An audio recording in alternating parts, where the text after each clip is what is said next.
Inclinons nos têtes pour la prière. Bien-aimé Père Céleste, nous avons entendu le chant « Crois seulement ». Cela nous fait savoir que c'est tout ce que nous devons faire pour hériter n'importe laquelle des promesses de Dieu, juste les croire. Car il est écrit « Toutes choses sont possibles à ceux qui croient ». Nous crions alors, comme l'homme qui avait l'enfant épileptique, « Seigneur, je crois, viens au secours de mon incrédulité ». Nous te remercions pour ta grande puissance, la glorieuse révélation de toi-même que tu nous as donnée en ces derniers jours. Cela rend notre cœur particulièrement heureux et joyeux de savoir que nous sommes entrés en contact avec le Dieu vivant, qui la confirme directement en retour par des évidences physiques et matérielles, comme il l'a fait par le passé et l'a promis pour ce jour. Nous te sommes si reconnaissants, notre Dieu. En ce jour d'obscurité où personne ne semble savoir dans quelle direction aller, nous sommes si contents d'avoir trouvé la zone de sécurité, la retraite. Maintenant, bénis-nous ce soir, Seigneur, alors que nous parlons de ta parole et les promesses qui nous ont été données. Puissions-nous les entretenir dans notre cœur, les chérir avec respect et y obéir avec une discipline vraiment divine, car nous le demandons au nom de Jésus. Amen.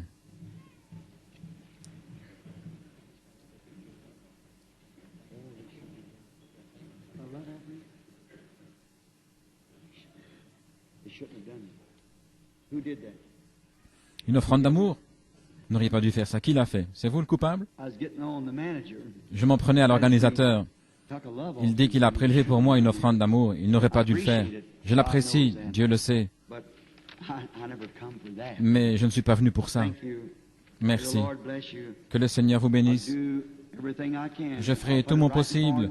Je la mettrai directement pour les missions à l'étranger. Je saurai ainsi que cela ira directement pour le royaume de Dieu. Et si le Seigneur le veut, je l'utiliserai moi-même dans ces pays afin d'apporter ce même évangile que vous avez écouté cette semaine. Je saurai alors que cela sera fait de la façon dont vous croyez. Que le Seigneur m'aide à le faire. Je suis très reconnaissant pour tous ceux qui sont venus cette semaine et pour vous tous qui êtes connectés ce soir de nouveau par les fils du téléphone. Et nous sommes reconnaissants envers chacun d'entre vous.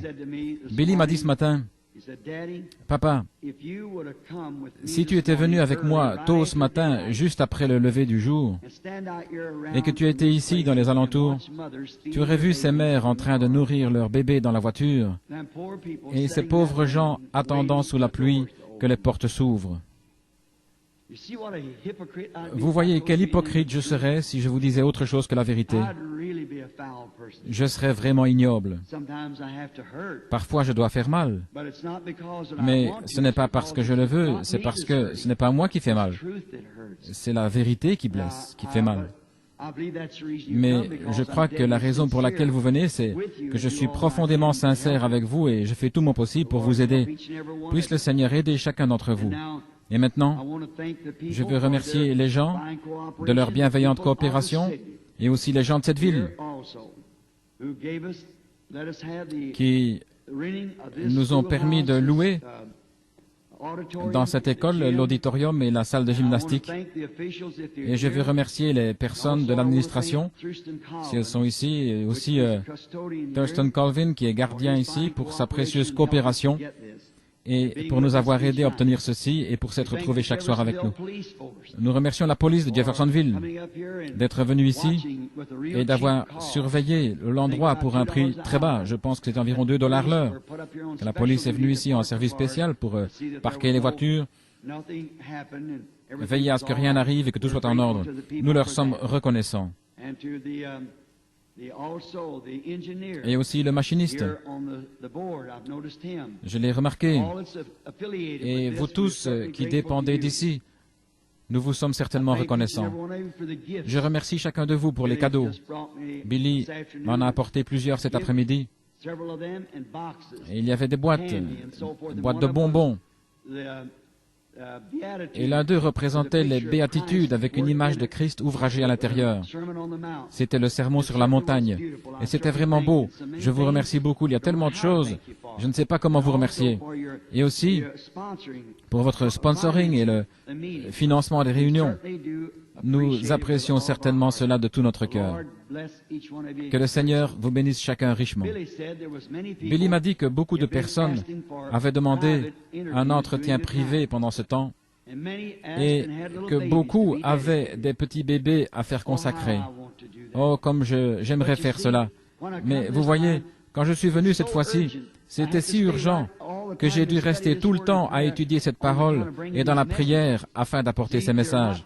Voyez-vous, ils sont extraordinaires pour nous, parce qu'il s'agit de trouver la volonté de Dieu et de dire ensuite les choses, et tout cela doit concorder, et je dois demander à Dieu exactement ce qu'il faut apporter. Maintenant, Dieu voulant, nous reviendrons bientôt dès que nous pourrons disposer d'un jour. J'ai fait une proposition où j'ai mentionné quelque chose à propos de Pâques. Je ferais mieux de contrôler parce que je crois que j'ai quelque chose de prévu en Californie à cette époque-là. Ainsi, c'est peut-être inexact. Cependant, lorsque nous reviendrons au tabernacle, nous vous enverrons une carte, l'Église, vous donnant la date et l'heure. Peut-être qu'à ce moment-là, je n'ai de nouveau pas consacré de temps à la prière pour les malades. Nous n'avons pas eu un seul service où nous ayons amené les gens pour que l'on prie pour eux. Nous les avons envoyés à l'extérieur. Et nos frères ici ont prêché, frère Leavale et ses autres frères ont prêché, ont prié pour les malades et ont baptisé d'eau, le baptême, me permettant ainsi de rester seul avec la parole. Nous remercions ces frères. Ils ont fait un superbe travail. Et il y a ici tellement d'amis que j'aimerais rencontrer. J'ai regardé en bas, j'ai vu John et Earl. Il y a Dr. Leavale et l'un des organisateurs de la campagne, frère Roy Borders. Ces hommes, je n'ai même pas pu pas plus que leur serrer la main. Je n'ai pas eu l'occasion. Je pense à mes amis du Kentucky et aux alentours, des amis dans le ministère. Combien j'aimerais leur serrer la main. Frère Blair, je l'ai remarqué ici l'autre jour. Et beaucoup de ces hommes que j'aime, ils sont allés à plusieurs réunions et je n'ai même pas pu leur serrer la main. J'essaie, ce n'est pas parce que je ne veux pas le faire, c'est parce que je n'ai pas le temps et que je dois me dépêcher. Pour ce qui est de consacrer les bébés, bien sûr, mon propre fils, mon petit-fils, le petit David devait être consacré lors de cette réunion. Je n'ai pas eu le temps de le faire. Je suis maintenant 2 fois grand-papa. Ainsi, M. May, s'il est ici ce soir, m'a donné cette canne, et il me semble que je devrais bientôt l'utiliser. Et j'ai dit à Billy, la Bible a dit, effectivement, de multiplier, de remplir la terre, mais tu n'en as pas reçu tout le fardeau à toi, tout seul. Ces petits-fils apparaissent rapidement. Et souvenez-vous, ma belle-fille était stérile au début. Elle ne pouvait pas avoir d'enfant. Mais un jour, en quittant une réunion, le Seigneur me parla et je lui dis, « Lois, tu auras un fils. Le Seigneur t'a béni, ton trouble féminin a disparu. » Et le petit Paul est venu au monde 9 mois plus tard. 2 mois avant la naissance de ce bébé, j'étais à table un matin en train de déjeuner. Et Lois et Billy étaient assis de l'autre côté de la table. Et j'ai vu Lois en train de nourrir un petit bébé entouré d'une couverture rose ou plutôt bleue, et Billy était assis dans le coin en train de donner à manger au petit Paul. J'ai dit, Billy, je viens d'avoir une vision. Lois était en train de nourrir un bébé entouré d'une couverture bleue. Il a dit, voilà que ma tournée de chasse tombe à l'eau. Et ça fait juste dans 9 mois. 11 mois plus tard, le petit David naissait. Et je n'ai pas encore pu le consacrer au Seigneur. Et je ne le pourrai pas avant notre retour. Ainsi, vous voyez ce que c'est. Combien j'aime les gens et leur compagnie. Mais nos frères ont prié pour les malades. Et je sais que ce fut un succès. Chaque soir, nous avons prié pour les malades, l'un posant les mains à l'autre, ce qui nous a permis de toucher l'ensemble. Mais peut-être que, Dieu voulant, je l'inscrirai sur la carte si nous l'envoyons. Lorsque je reviendrai, j'aimerais de nouveau consacrer environ 2 ou 3 jours uniquement à la prière pour les malades. Et de cette manière faire ce que nous pouvons dans ce sens. Je veux de nouveau remercier les gens de leur aide. Maintenant, durant quelques instants, je vais faire quelques remarques à propos du message de ce matin. Il est évident que je n'ai pas réussi à le terminer complètement. Mais je pense que vous comprenez. Et je suis sûr que vous ne saurez jamais ce que ce fut pour moi de faire cela. Cela vous semble très simple pour vous, mais voyez-vous ce que vous faites? Vous prenez la place de Dieu en déclarant quelque chose comme ça. Et avant que je le fasse, il devait y avoir une réponse de la part de Dieu. Il devait descendre et il s'est montré visiblement et a donné la révélation. C'est pourquoi, voyez-vous, c'est pour l'Église. Et souvenez-vous, j'ai dit que ce que j'avais dit était seulement pour l'Église. Et afin que vous puissiez avoir confiance et que vous sachiez cela, c'est le même Dieu qui me dit là-bas, alors qu'il n'y avait pas d'écureuil, parle et dis où ils seront. Et c'est arrivé 3 fois de suite. Or, s'il peut, par cette même parole, créer quelque chose qui n'est pas là, à combien plus forte raison ceci tiendra-t-il bon au jour du jugement?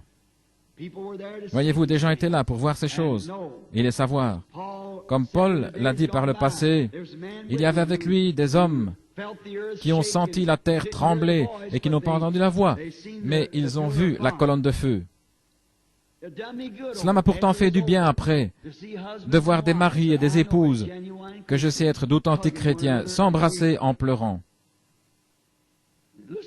Écoutez, mes amis, Dieu confirme sa parole avec des signes et des confirmations pour prouver qu'elle est juste. La parole parlée. Maintenant, souvenez-vous, cette lumière qui était dans ce nuage, qui a donné la révélation. Ma petite fille Sarah ici me disait que dans cette école-là en Arizona, en regardant un ciel serein, ce nuage mystérieux dans cette montagne qui montait, descendait avec un feu couleur ambre, embrasé, le professeur interrompit les cours et l'école, les amena dehors et leur dit, « Avez-vous jamais vu quelque chose comme ça? Regardez un peu. » Souvenez-vous, c'est cette même lumière ambre qui est sur le rocher. Ainsi, c'est le même Dieu, la même révélation. Il me dit, dis-leur de faire ceci. C'est ce que je vous ai dit ce matin. Donc voilà. Et si mon cher ami, frère Roy Robertson est à l'écoute maintenant à Tucson, Roy, te souviens-tu de la vision que tu as eue le jour où nous étions là, sur la montagne? Tu es venu vers moi et ce nuage était au-dessus du sommet. En descendant, tu sais ce qu'il t'a dit? Je te l'ai dit l'autre jour à la maison. C'est ça, Roy. Ne t'inquiète plus, fils. C'est terminé.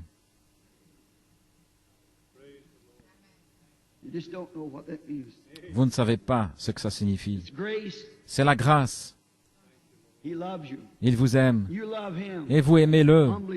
Servez-le humblement et adorez-le le reste de vos jours. Soyez heureux. Allez, vivez comme vous êtes. Si vous êtes heureux, continuez ainsi. Ne refaites plus jamais quelque chose de mal comme ça. Allez simplement, c'est la grâce de Dieu. Maintenant, je veux prier de nouveau avant que nous entrions dans la parole. Combien veulent prier pour moi? Je vais simplement d'une réunion à l'autre. Voulez-vous prier? Vous savez, j'aimerais vous chanter un petit chœur, nous tous ensemble, avant d'en venir à la parole, simplement afin que nous sachions que Dieu, simplement une petite consécration. Avez-vous déjà entendu ce petit chœur? Il prend soin de vous. Par temps radieux et dans le chagrin, il prend soin de vous. La petite dame vient maintenant au piano. Oh, je veux aussi remercier cette petite dame, je ne savais pas qui c'était. C'est l'une des filles de diacre ici, certainement. La petite fille de frère Wheeler, elle est devenue grande maintenant. C'était un tout petit enfant qui s'asseyait sur mes genoux il n'y a pas longtemps, et maintenant, c'est une jeune femme. Ainsi, je la remercie certainement d'avoir utilisé son talent dans la musique, et elle joue maintenant avec beaucoup de douceur. Voudriez-vous nous donner un accord, sœur, tous ensemble maintenant?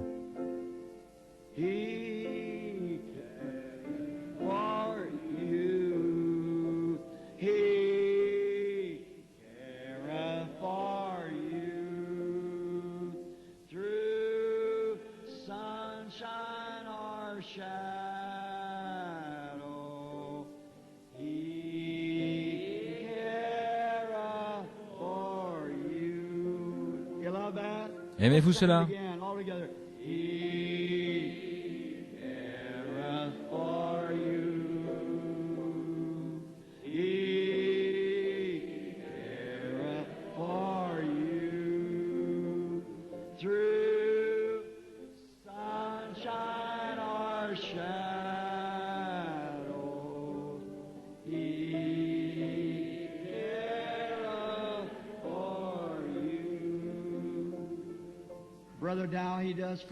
Frère Dow, il prend aussi soin de vous.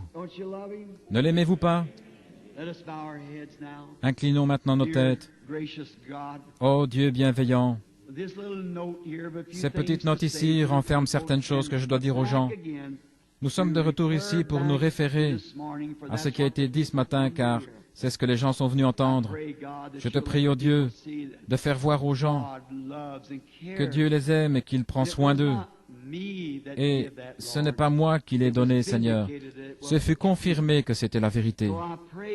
Ainsi, je prie, cher Dieu, pour que ton amour reste toujours avec les gens. Ce soir, alors que nous devons nous séparer après cette réunion et rentrer chez nous, il y a quelque chose qui nous tiraille intérieurement. Seigneur, je te prie de bénir ces gens. Maintenant, alors que nous nous approchons de la parole, dans la prière, et que nous nous approchons de la parole écrite, nous te demandons de prendre cette parole écrite et de la rendre vivante pour nous ce soir. Et lorsque nous quitterons ensuite ce bâtiment pour nous séparer et regagner nos différentes demeures, puissions-nous dire, comme ceux qui venaient d'Emmaüs, qui avaient marché avec lui toute la journée, sans pourtant le reconnaître. Mais lorsqu'il les a réunis dans la pièce ce soir-là, toutes les portes étant fermées, il fit quelque chose de semblable à ce qu'il fit avant sa crucifixion. Par cela, ils surent qu'il était ressuscité. Fais-le de nouveau ce soir, Seigneur. Accorde-le alors que les portes sont fermées et que ton petit groupe est ici dans l'attente. Père, lorsque nous retournerons chez nous, nous dirons comme eux, notre cœur ne brûlait-il pas au-dedans de nous lorsqu'il nous parlait en chemin? Nous nous remettons et tous entre tes mains, Seigneur. Fais avec nous comme tu juges bon. Au nom de Jésus, Amen. Maintenant, entrons rapidement dans le service et lisez avec moi, si vous le voulez, dans le livre des Hébreux.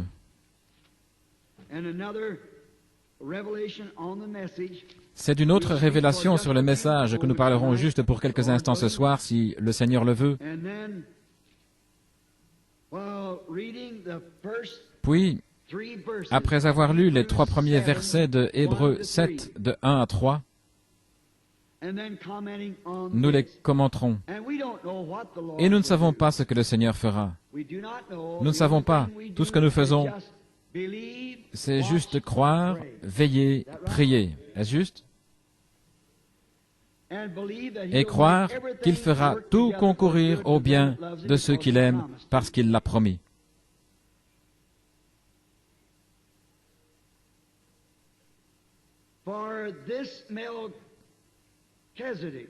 Car ce Melchisédek, roi de Salem, sacrificateur du Dieu Très-Haut, qui alla au-devant d'Abraham lorsqu'il revenait de la défaite des rois, qui le bénit, et à qui Abraham donna la dîme de tout, qui est d'abord roi de justice, d'après la signification de son nom, ensuite roi de Salem,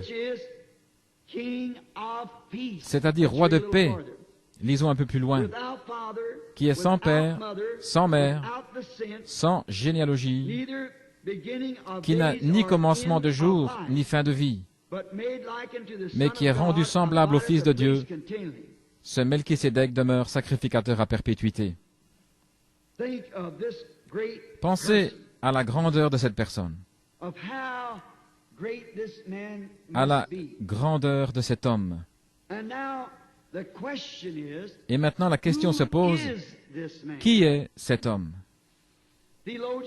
Les théologiens ont eu différentes idées, mais depuis l'ouverture des 7 sceaux, le livre mystérieux, qui était mystérieux pour nous, selon Apocalypse 10, de 1 à 7, tous les mystères écrits dans ce livre, qui ont été cachés à l'âge des réformateurs, sont censés être amenés en pleine vue par l'ange du dernier âge de l'Église.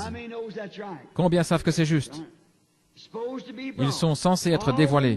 Tous les mystères du livre mystérieux doivent être révélés aux messagers de l'âge de Laodicée. Voyant qu'il y a beaucoup de disputes, de discussions à propos de cette personne et à ce sujet, Je pense qu'il nous appartient d'examiner la chose pour découvrir qui c'est. Maintenant, il y a plusieurs écoles, opinions à ce sujet. Certains prétendent qu'il n'est qu'un mythe, qu'il n'était pas réellement une personne. Et d'autres disent que c'était un sacerdoce, une sacrificature, que c'était le sacerdoce de Melchisédek. La plupart sont de cet avis parce qu'ils disent que c'était un sacerdoce, une prêtrise, une sacrificature. Ça ne se peut pas car au 4e verset, il est dit qu'il était une personne, un homme. Ainsi, pour être une personne, il devait être une personnalité, un homme, non pas un ordre, mais une personne. Ainsi donc, il n'était pas simplement l'ordre d'un sacerdoce, il n'était pas non plus un mythe, il était une personne. Et cette personne est éternelle. Si vous remarquez, il n'avait ni père, ni mère, ni commencement, ni fin. Et qui qu'il soit, il est toujours vivant ce soir. Parce que la Bible dit ici qu'il n'avait ni père, ni mère, ni commencement de jour, ni fin de vie. Ainsi, ce doit être une personne éternelle. Est-ce juste? Une personne éternelle. Ainsi, cela ne peut être qu'une personne, c'est Dieu, parce qu'il est le seul qui soit éternel. Dieu. J'aimerais que vous lisiez 1 Timothée 6, 15 et 16, si vous le voulez bien. Maintenant, la chose que j'affirme, c'est qu'il était Dieu, parce qu'il est la seule personne à pouvoir être immortel. Et c'est Dieu se changeant en une personne. C'est ce qu'il était. Ni père, ni mère, ni commencement de vie, ni fin de jour. Maintenant, nous découvrons dans les Écritures que beaucoup enseignent qu'il y a 3 personnalités dans la divinité. Or, vous ne pouvez pas avoir de personnalité sans que cela soit une personne. Il faut une personne pour faire une personnalité. Un pasteur baptiste est venu me trouver chez moi il y a quelques semaines, où il m'a plutôt téléphoné, et il m'a dit, un jour où vous aurez le temps, j'aimerais vous corriger à propos de la divinité. Je lui ai dit, j'ai le temps en ce moment, parce que je veux être dans le vrai, et nous mettons tout le reste de côté pour cela. Alors il est venu, il m'a dit, frère Branham, vous enseignez qu'il n'y a qu'un seul Dieu. Je lui ai répondu, oui monsieur.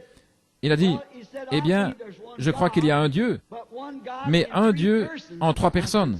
Et j'ai dit, monsieur, pourriez-vous répéter ça? Il a dit, un Dieu en 3 personnes. Je lui ai demandé, où êtes-vous allé à l'école?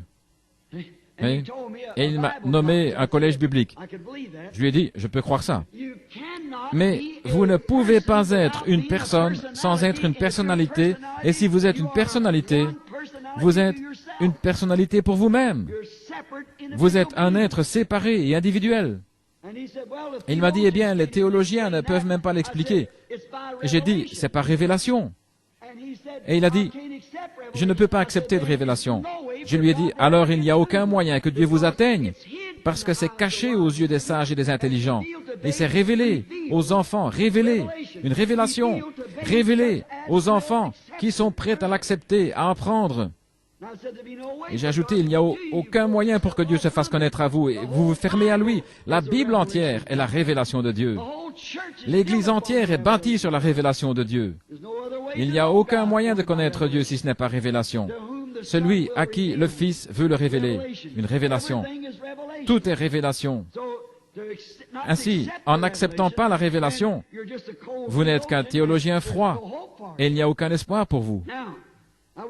Maintenant, nous découvrons que cette personne n'avait ni père, ni mère, ni commencement de jour, ni fin de vie. C'était Dieu, enmorphé. Le mot grec signifiant « changer » fut utilisé. Il se changea, enmorphé, d'une personne Une personne, le mot grec enmorphé, fut pris au théâtre, où une personne change de masque pour devenir un autre personnage.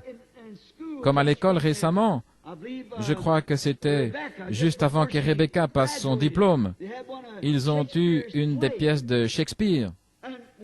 Et un jeune homme devait changer de vêtements plusieurs fois, parce qu'il devait jouer 2 ou 3 rôles différents, tout en étant la même personne. Une fois, il jouait le méchant. Et lorsqu'il apparut la fois suivante, c'était un autre personnage. Or, le mot grec enmorphé signifie qu'il change de masque. Et c'est ce que Dieu a fait. C'est le même Dieu tout le temps. Dieu, sous la forme du Père, de l'Esprit, de la colonne de feu. Ce même Dieu a été fait chair et habita parmi nous, enmorphé. Il fut manifesté de telle manière qu'on puisse le voir. Et maintenant, ce même Dieu est le Saint-Esprit. Père, Fils, non pas 3 dieux, mais 3 fonctions, 3 actes du Dieu unique. La Bible dit qu'il y a un seul Dieu, non pas 3, mais c'est ainsi qu'il ne pouvait pas, vous ne pouvez pas redresser ceci, avoir 3 dieux. Vous ne vendriez jamais ça à un juif, laissez-moi vous le dire, à quelqu'un qui sait mieux, car il sait qu'il n'y a qu'un seul Dieu. Remarquez, comme un sculpteur, il cache son travail avec un masque. C'est ce que Dieu a fait en cet âge. Tout cela a été caché. Toutes ces choses ont été cachées. Et elles sont censées être révélées dans cet âge. La Bible dit qu'elles seraient révélées dans les derniers temps. C'est pareil à un sculpteur qui garde son œuvre entièrement cachée, jusqu'au moment où il en retire le masque, et alors la voilà. C'est ainsi qu'a été la Bible. Cela a été une œuvre de Dieu qui a été couverte, et cela a été caché depuis la fondation du monde.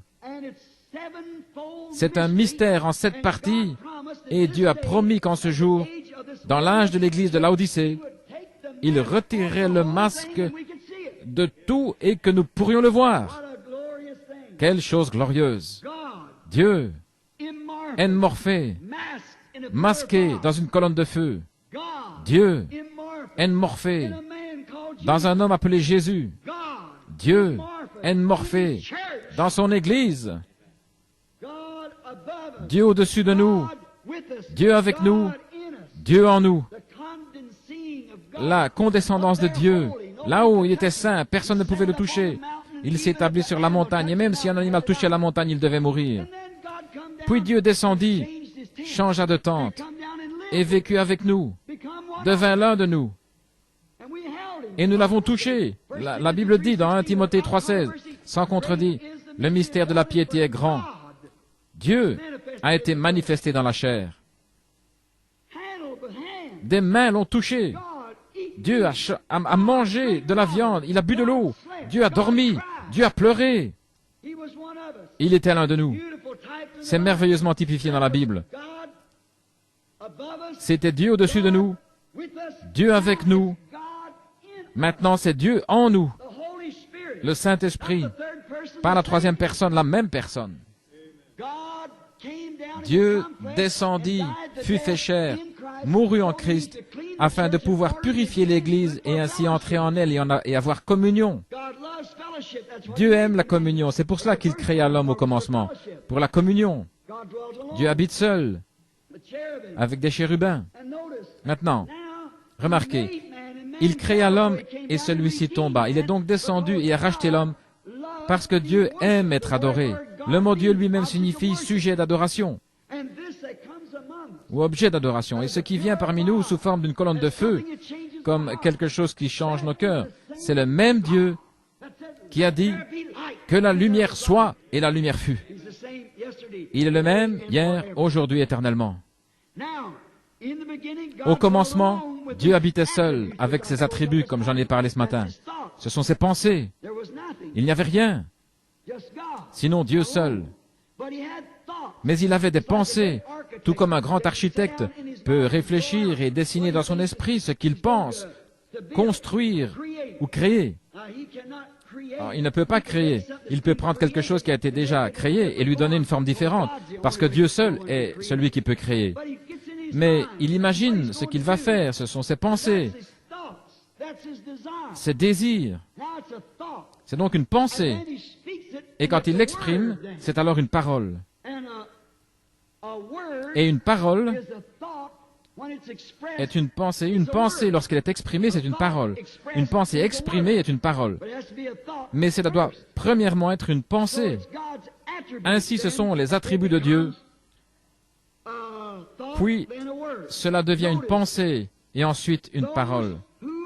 Remarquez, ceux qui ont, ce soir, la vie éternelle étaient avec lui et en lui, dans sa pensée, avant qu'il y ait un ange, une étoile, un chérubin, quoi que ce soit. C'est éternel. Et si vous avez la vie éternelle, vous avez toujours existé. Non pas votre vie ici, mais la forme que le Dieu infini. S'il n'est pas infini, il n'est pas Dieu. Dieu doit être infini. Nous sommes limités, il est infini. Et il était omniprésent, omniscient et omnipotent. S'il ne l'est pas, alors il ne peut être Dieu. Il connaît toutes choses, chaque endroit, à cause de son omniprésence. Omniscient le fait omniprésent. Il est un être, il n'est pas comme le vent. Il est un être, il habite dans une maison. Mais étant omniscient, sachant toutes choses, cela le rend omniprésent, parce qu'il sait tout ce qui se passe.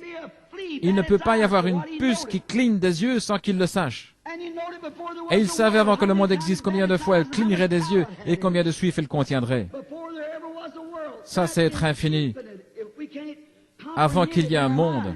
Et nous ne pouvons pas le saisir dans notre esprit, mais c'est Dieu. Dieu infini. Et souvenez-vous, vous, vos yeux, votre stature, tout ce que vous étiez dans sa pensée dès le commencement. Et tout ce que vous êtes, c'est l'expression parole. Après l'avoir pensé et la prononcée, vous voilà. Si ce n'est pas ainsi, si vous n'étiez pas dans sa pensée, il n'y a aucun moyen du tout pour vous d'être là un jour. Car il est celui qui donne la vie éternelle. Vous vous souvenez, comme nous avons lu dans les Écritures, cela ne dépend ni de celui qui veut, celui qui court, mais de Dieu. Et afin que sa prédestination demeure vraie, il a pu choisir avant n'importe quel temps. Dieu est souverain dans son choix. Le saviez-vous? Dieu est souverain. Qui était là-bas pour lui indiquer une meilleure façon de faire le monde? Qui oserait lui dire qu'il dirige mal son affaire? Même la parole elle-même est souveraine. Même la révélation est souveraine. Il révèle à qui il veut. La révélation elle-même est souveraine en Dieu. Voilà pourquoi les gens cognent sur les choses, bondissent sur les choses, frappent sur les choses, ne sachant pas ce qu'ils font. Dieu est souverain dans ses œuvres. Maintenant, nous le trouvons au commencement avec ses attributs. Vous étiez alors avec lui. C'est à ce moment-là que le livre de vie apparaît. Maintenant, nous lisons ici, dans Apocalypse au chapitre 13, le verset 8, que la bête qui viendra sur la terre en ces derniers jours séduira tous les gens qui s'y trouvent et dont les noms ne furent pas écrits dans le livre de la vie de l'agneau avant la fondation du monde. Pensez-y. Avant que Jésus naisse, 4000 ans avant qu'il vienne sur la terre, et plusieurs milliers d'années avant que vous y veniez, Jésus, dans la pensée de Dieu, est mort pour les péchés du monde, et le livre de vie fut fait, et votre nom fut placé dans ce livre de vie avant la fondation du monde. C'est la vérité de la Bible. Voyez-vous, votre nom fut ordonné de Dieu et placé dans le livre de vie avant la fondation du monde. Vous étiez là dans ses attributs. Vous ne vous en souvenez pas? Non, parce que vous êtes simplement une partie de sa vie. Vous êtes une partie de Dieu lorsque vous devenez un fils ou une fille de Dieu, de même que vous êtes une partie de votre Père terrestre. C'est vrai. Vous êtes, le mâle porte l'hémoglobine, le sang. Et lorsque cela a passé dans l'œuf, dans l'ovule, alors vous devenez une partie de votre père. Et votre mère est aussi une partie de votre père. Ainsi, vous êtes tous une partie de votre père. Gloire. Cela laisse complètement la dénomination de côté. Certainement. Dieu en tous, le seul endroit. Remarquez maintenant son attribut. Donc l'attribut fut premièrement Dieu, la pensée, l'attribut lui-même, tout en un, sans être exprimé. Puis deuxièmement, lorsqu'il l'exprima, il devint alors la parole. Ensuite, la parole a été faite chair et habitée parmi nous. Saint Jean chapitre 1er et verset 1er. Remarquez, c'est au commencement, mais avant ce qui se trouve, ce qui est éternel. Remarquez, au commencement était la parole, lorsque le temps commença, c'était la parole. Mais avant d'être la parole, c'était un attribut, une pensée. Puis elle fut exprimée. Au commencement, il y avait l'expression, la parole. Maintenant, nous arrivons à l'endroit où se trouve Melchisédek. C'est cette personne mystérieuse. Au commencement était la parole, et la parole était avec Dieu, et la parole était Dieu. Puis la parole a été faite chair, et elle a habité parmi nous. Maintenant, retenez ça. Remarquez, son premier être était esprit. Dieu surnaturel. D'accord? Le grand éternel. Deuxièmement, il commença à se donner une forme se rapprochant de la chair, dans une théophanie, comme on l'appelle. La parole, un corps. C'est donc l'état dans lequel il était lorsqu'il rencontra Abraham et qu'il fut appelé Melchisédek. Il était sous la forme d'une théophanie. Maintenant, nous allons y arriver et prouver cela dans quelques minutes, si le Seigneur le veut. Il était la parole. Une théophanie. C'est quelque chose que vous ne pourriez pas voir. Cela pourrait être ici même, en ce moment. Et vous ne pourriez pourtant pas le voir. C'est pareil. Eh bien, la télévision. C'est dans une autre dimension. La télévision, des gens en ce moment même se déplacent dans cette salle en chantant. Il y a aussi des couleurs. Mais l'œil est sensible aux 5 sens seulement. Ou plutôt, tout votre être est sensible aux 5 sens seulement. Et vous n'êtes sensible qu'à ce que vous pouvez voir dans les limites de la vue. Mais il y a une autre dimension qui peut être perçue après transformation au moyen de la télévision. Maintenant, la télévision ne fabrique pas d'images. La télévision ne fait que la conduire dans un canal, un circuit. Et ensuite, l'écran de télévision la capte. Mais il y a l'image pour commencer. La télévision était là lorsqu'Adam était là. La télévision était là lorsqu'Élie était sur le mont Carmel. La télévision était là lorsque Jésus de Nazareth marchait sur les côtes de la Galilée. Mais c'est seulement maintenant que vous la découvrez. Ils ne l'auraient pas cru à ce moment-là. Vous auriez traité de fou si vous aviez dit quelque chose comme cela. Mais maintenant, c'est devenu une réalité. Et c'en est également une que Christ est ici. Les anges de Dieu sont ici. Et un jour, dans le grand millénium à venir, ce sera plus réel que la télévision, n'importe quoi d'autre, parce qu'ils sont ici. Il se révèle dans sa grande forme alors qu'il change de masque en Morphée dans ses serviteurs et prouve qui il est. Maintenant, le voici sous la forme de l'Esprit. Puis il vient sous la forme de Morphée. Il est apparu à Abraham. Morphée. Lorsqu'Abraham revint de la défaite des rois, il rencontra Melchisédek et lui parla. Dernièrement, j'ai lu dans le journal de Tucson un article racontant le cas d'une femme qui, alors qu'elle roulait à, je crois, 60 ou 80 km à l'heure, heurta un vieil homme qui portait un par-dessus. Elle poussa un cri et arrêta sa voiture. Il fut projeté en l'air, au milieu du désert. Et elle courut en arrière pour le retrouver, et il n'était pas là. Ainsi que fit-elle. Des gens derrière elle virent cela arriver. Ils virent ce vieil homme être projeté en l'air et son par-dessus tournoyé. Ils coururent donc en arrière pour regarder. Ils ne purent trouver l'homme nulle part. Ils appelèrent la police. Celle-ci vint examiner l'endroit. Il n'y avait personne là. Eh bien, chacun d'eux témoigna que la voiture fit un soubresaut et heurta l'homme. Il s'éleva en l'air et tout le monde vit cela. Des témoins se trouvant dans 2 ou 3 voitures virent cela arriver. On découvrit finalement que 5 ans auparavant, un vieil homme portant un par-dessus avait été heurté et tué au même endroit. Lorsque vous partez d'ici, vous n'êtes pas mort.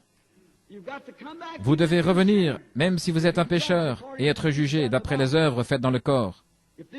Si cette tente où nous habitons sur la terre est détruite, nous en avons une autre qui nous attend. En-morphée, c'est la parole. Or Dieu, à ce stade de sa création, plus tard, forma dans la chair Jésus. À partir de quoi? À partir du grand esprit du commencement. Puis cela devint la parole.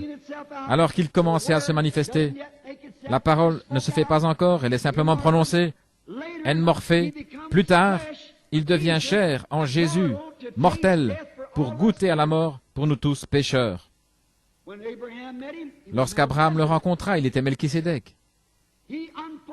Il dévoile ici ce que tous les attributs feront à la fin ultime. Chaque fils d'Abraham, chaque fils de la foi fera absolument la même chose.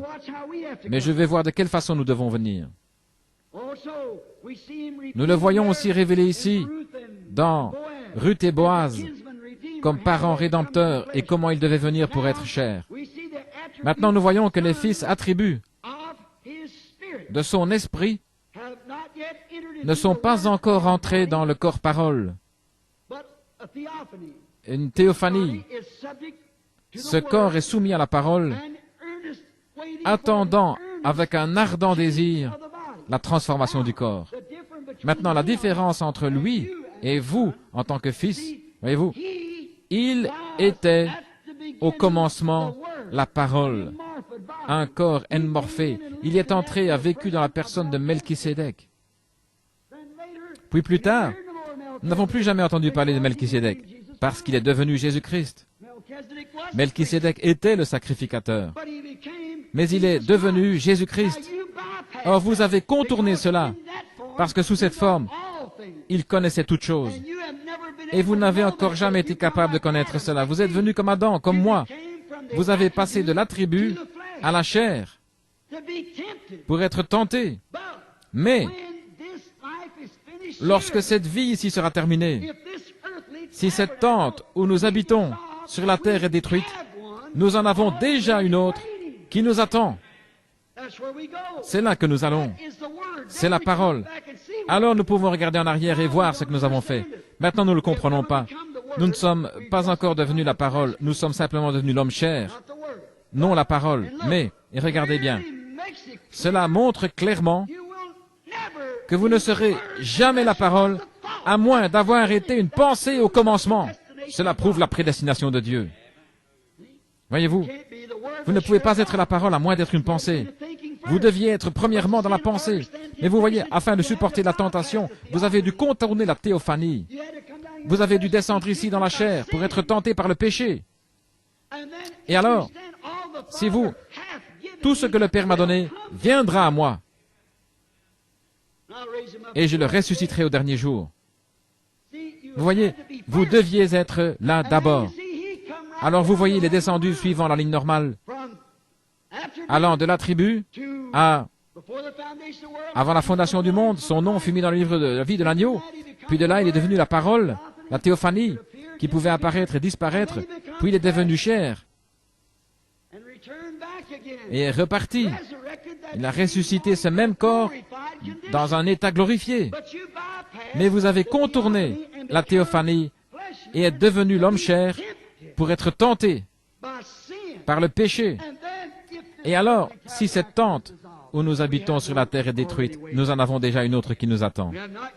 Nous n'avons pas encore les corps, mais regardez, lorsque ce corps reçoit l'Esprit de Dieu, la vie immortelle à l'intérieur de vous, cela rend ce corps soumis à Dieu. Alléluia. Celui qui est né de Dieu ne pratique pas le péché. Il ne peut pas pécher. Romains 8:1.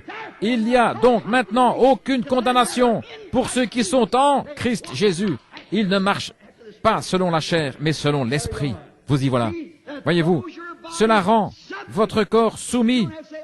Vous n'avez pas à dire, oh, si je pouvais simplement arrêter de boire, si je pouvais seulement entrer simplement en Christ et tout cela disparaît. Voyez-vous, parce que votre corps est soumis à l'Esprit. Il n'est plus soumis aux choses du monde. Elles sont mortes. Elles sont mortes. Vos péchés sont ensevelis dans le baptême. Et vous êtes une nouvelle création en Christ. Et votre corps devient soumis à l'Esprit. Et vous essayez de vivre correctement. Comme vous, les femmes qui prétendiez avoir le Saint-Esprit et qui sortez en portant des shorts. Comment pouvez-vous faire cela? Comment l'Esprit de Dieu en vous pourrait-il vous laisser faire une telle chose? Ça ne peut simplement pas être possible, vraiment pas. Il n'est pas un esprit souillé, il est un esprit saint.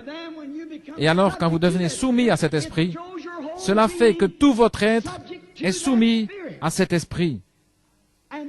Et cet esprit n'est rien d'autre au monde que cette semence parole rendue manifeste ou vivifiée. Alléluia. Rendue vivante. Et quand la Bible dit, ne fais pas ceci, ce corps lui obéit rapidement. Il n'y a pas de question. Et qu'est-ce que c'est? C'est le gage de la résurrection. Ce corps ressuscitera, car cela a déjà commencé. Il était une fois sujet au péché, dans le bourbier et la corruption, mais maintenant il a le gage. Il est devenu céleste. Alléluia. C'est le gage que vous allez dans l'enlèvement. C'est le gage. Une personne malade qui se meurt pour qu'il ne reste plus que la mort. C'est tout ce qui peut arriver. J'ai vu l'ombre de personnes dévorées par le cancer et la tuberculose et je les ai revues un peu plus tard, parfaitement normales et pleines de force. S'il n'y a pas de guérison divine, alors il n'y a pas de résurrection. Parce que la guérison divine est le gage de la résurrection. Amen. Vous savez ce que sont les arts, n'est-ce pas? C'est la compte. Il fut blessé pour nos péchés. Par ses meurtrissures, nous sommes guéris. Remarquez, comme c'est merveilleux, comme nous l'aimons. Maintenant, ce corps est soumis à l'Esprit. Et nous n'avons pas encore pris la forme de la parole. Nous avons toujours la forme de la chair, mais soumis à la parole. La mort dans la chair nous y amènera. Pensez à un petit bébé. C'est la même chose. Vous pouvez prendre une femme, peu importe sa méchanceté. Quand elle est enceinte et sur le point d'être mère, observez avant que ce bébé naisse, peu importe combien la femme est cruelle, elle devient très douce. Il y a quelque chose en elle qui semble pieux lorsqu'elle est sur le point de devenir mère par ce bébé. Pourquoi cela? Ce petit corps, il n'est pas encore vivant. Voyez-vous, tout ce qu'il est, c'est juste de la chair et des muscles. Ces petits seaux, ce sont simplement les muscles qui gigotent. Mais lorsqu'il sort du sein, Dieu souffle en lui le souffle de vie. Et alors il pousse un cri. Voyez-vous, aussi sûr qu'un corps naturel est formé, il y a un corps spirituel pour le recevoir dès qu'il arrive ici. Alors, quand un homme naît de nouveau du ciel, il devient un bébé esprit en Christ. Et lorsque cette robe de chair est abandonnée, il y a un corps naturel, une théophanie, où nous allons un corps que des mains n'ont pas fait et qui n'est pas né d'une femme. Puis ce corps retourne chercher le corps glorifié. C'est la raison pour laquelle Jésus est allé en enfer lorsqu'il mourut, est allé prêcher aux âmes en prison. Il était revenu à cette théophanie. Oh, c'est merveilleux. Merci Seigneur. 2 Corinthiens 5:1. Si ce corps où nous habitons sur la terre est détruit, cette tente où nous habitons sur la terre, nous avons un autre. Voyez-vous, nous avons contourné cela afin de venir directement de Dieu. L'attribut pour être cher et être tenté et testé par le péché, comme le fut Adam. Mais lorsque le test de sa parole est terminé, alors nous sommes amenés à ce corps qui fut préparé pour nous avant la fondation du monde. C'est la parole que nous avons sautée afin de venir ici en bas, pour être testés et tentés. Si nous avions passé par cela, il n'y aurait pas eu de tentation, nous aurions su toutes choses. C'est la raison pour laquelle Jésus savait toutes choses. C'est qu'il était la parole avant d'être chair. Puis, nous devenons la parole. Ici, nous sommes formés à l'image de la parole, pour être participants de la parole, nous nourrissant de la parole, en étant prédestinés depuis le commencement. Vous voyez cette petite étincelle de vie que vous aviez en vous dès le commencement, dès que vous avez commencé votre voyage. Beaucoup parmi vous peuvent s'en souvenir. Vous vous êtes joints à cette église-ci, à cette église-là. Vous avez eu ceci et cela, rien ne vous a satisfait. C'est vrai. Mais un jour, vous l'avez simplement reconnu. C'est vrai. L'autre soir, j'enseignais quelque part, je crois que c'était en Californie ou en Arizona, à propos de... Je crois que j'ai raconté ici la petite histoire de l'homme qui avait placé un œuf d'aigle sous une poule. Et quand cet aigle était clos, c'était l'oiseau le plus bizarre que ces poulets aient jamais vu. Mais il s'est promené de ci, de là. Il n'était pas à sa place parmi eux, c'était le plus laid. Parce qu'il n'arrivait simplement pas à comprendre comment cette poule pouvait glousser, gratter ce tas de fumier et manger ça. Il ne pouvait pas saisir cela. Elle disait, viens ici, fais la fête, mon chéri. Eh bien, il était un aigle. Il ne mangeait simplement pas de cette façon. Ce n'était pas sa nourriture. Si elle attrapait des sauterelles, et, vous savez, elle appelait les petits poussins, et ces petits poussins s'en allaient manger en gazouillant. Et le petit aigle ne pouvait simplement pas le faire. Ça lui paraissait pas juste. Un jour, sa maman partit à sa recherche. Et il entendait cette poule glousser. Et il essayait de son mieux d'y arriver aussi, mais il ne pouvait pas.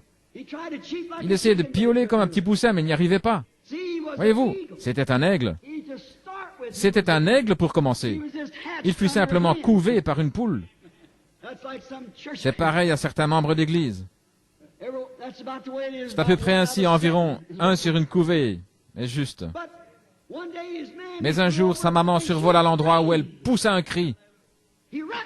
Il le reconnut. Ça sonnait juste. Pourquoi? C'est un aigle pour commencer. C'est ainsi avec l'Évangile ou la parole, la puissance de Jésus-Christ. Lorsqu'un homme a été prédestiné à la vie éternelle et qu'il entend cette intonation véritable, ce cri de Dieu, rien ne peut l'en détourner. L'Église dira peut-être, le temps des miracles est passé, côte. Tiens-toi là et mange ceci, tiens-toi là et mange cela.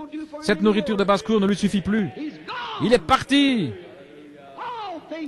Tout est possible. Il s'élève du sol. C'est ce qui ne va pas avec tant de chrétiens aujourd'hui, ils ne peuvent pas décoller du sol. La vieille maman lui dit, fils, saute, tu es un aigle, monte ici vers moi. Il dit, maman, je n'ai jamais sauté de ma vie. Elle dit, eh bien, saute quand même, tu es un aigle. Tu n'es pas un poulet.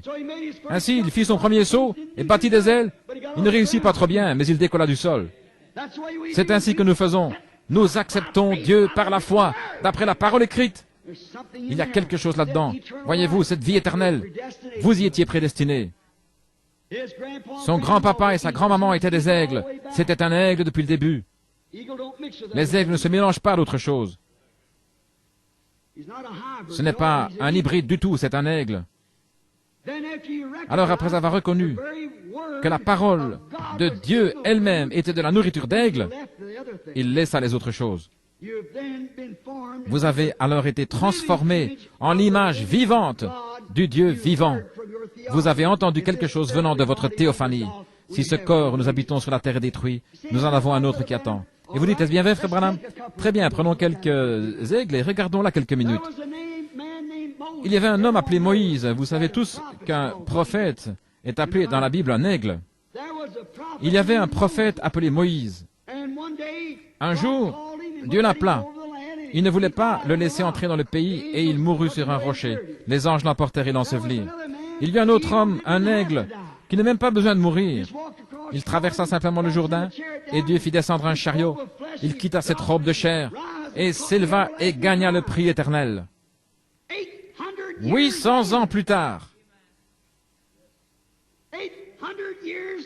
800 ans plus tard, sur le mont de la Transfiguration, se tenaient ces deux hommes. Le corps de Moïse était pourri depuis des centaines d'années, mais il avait là une forme telle que même Pierre, Jacques et Jean le reconnurent. Amen. Et si cette tente où nous habitons sur la terre est détruite, si vous êtes un attribut de Dieu, exprimé ici sur la terre, vous avez un corps qui vous attend lorsque vous quittez ce monde. Ils se tenaient là sur le mont de la Transfiguration, dans leur théophanie, car ils étaient des prophètes à qui la parole était venue. Remarquons aussi un autre prophète qui s'appelait Samuel. C'était un grand homme. Il avait enseigné Israël et leur avait dit qu'il ne devait pas avoir de roi. Il leur dit, vous ai-je déjà dit une seule chose au nom du Seigneur Jésus qui ne soit pas arrivé? Ils répondirent, non, tout ce que tu as dit au nom du Seigneur est arrivé. C'était un prophète. Et il est mort. Environ 3 ou 4 ans plus tard, le roi eut des difficultés. C'était avant que le sang de Jésus-Christ soit versé. Il était au paradis.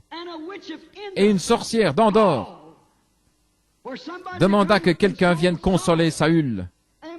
Et lorsque la sorcière le vit là, debout, elle s'écria, « Je vois un Dieu qui monte de la terre. » Et après que l'homme ait été mort, enseveli, et qu'il est pourri dans la tombe, il se tenait là, dans cette caverne, revêtu de sa robe de prophète, et il était toujours un prophète.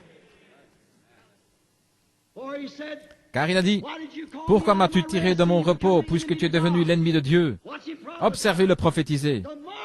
Demain soir, vers cette même heure, tu seras avec moi. Il était toujours un prophète, bien qu'il ait quitté ce corps. Voyez-vous, il vint ici et était une partie de cette parole. Il entra donc de la vie de la chair dans le corps qui avait été préparé pour lui avant la fondation du monde. Il entra dans la théophanie, ce qui était la parole. Avez-vous saisi ça? C'est là que tous les croyants vont lorsque nous nous en allons d'ici. Alors dans cette forme, le voile alors est levé. Vous voyez que vous êtes aussi la parole lorsque vous entrez là-dedans. De même qu'un petit bébé, comme je l'ai dit il y a quelques instants. Maintenant, remarquez, gloire à Dieu pour l'ouverture de ces sceaux qui nous permettent de connaître ces choses. Maintenant, la véritable révélation de Melchisédek apparaît. Et elle montre qu'il était Dieu, la parole, avant de devenir chair. Dieu, la parole. Parce qu'il devait l'être.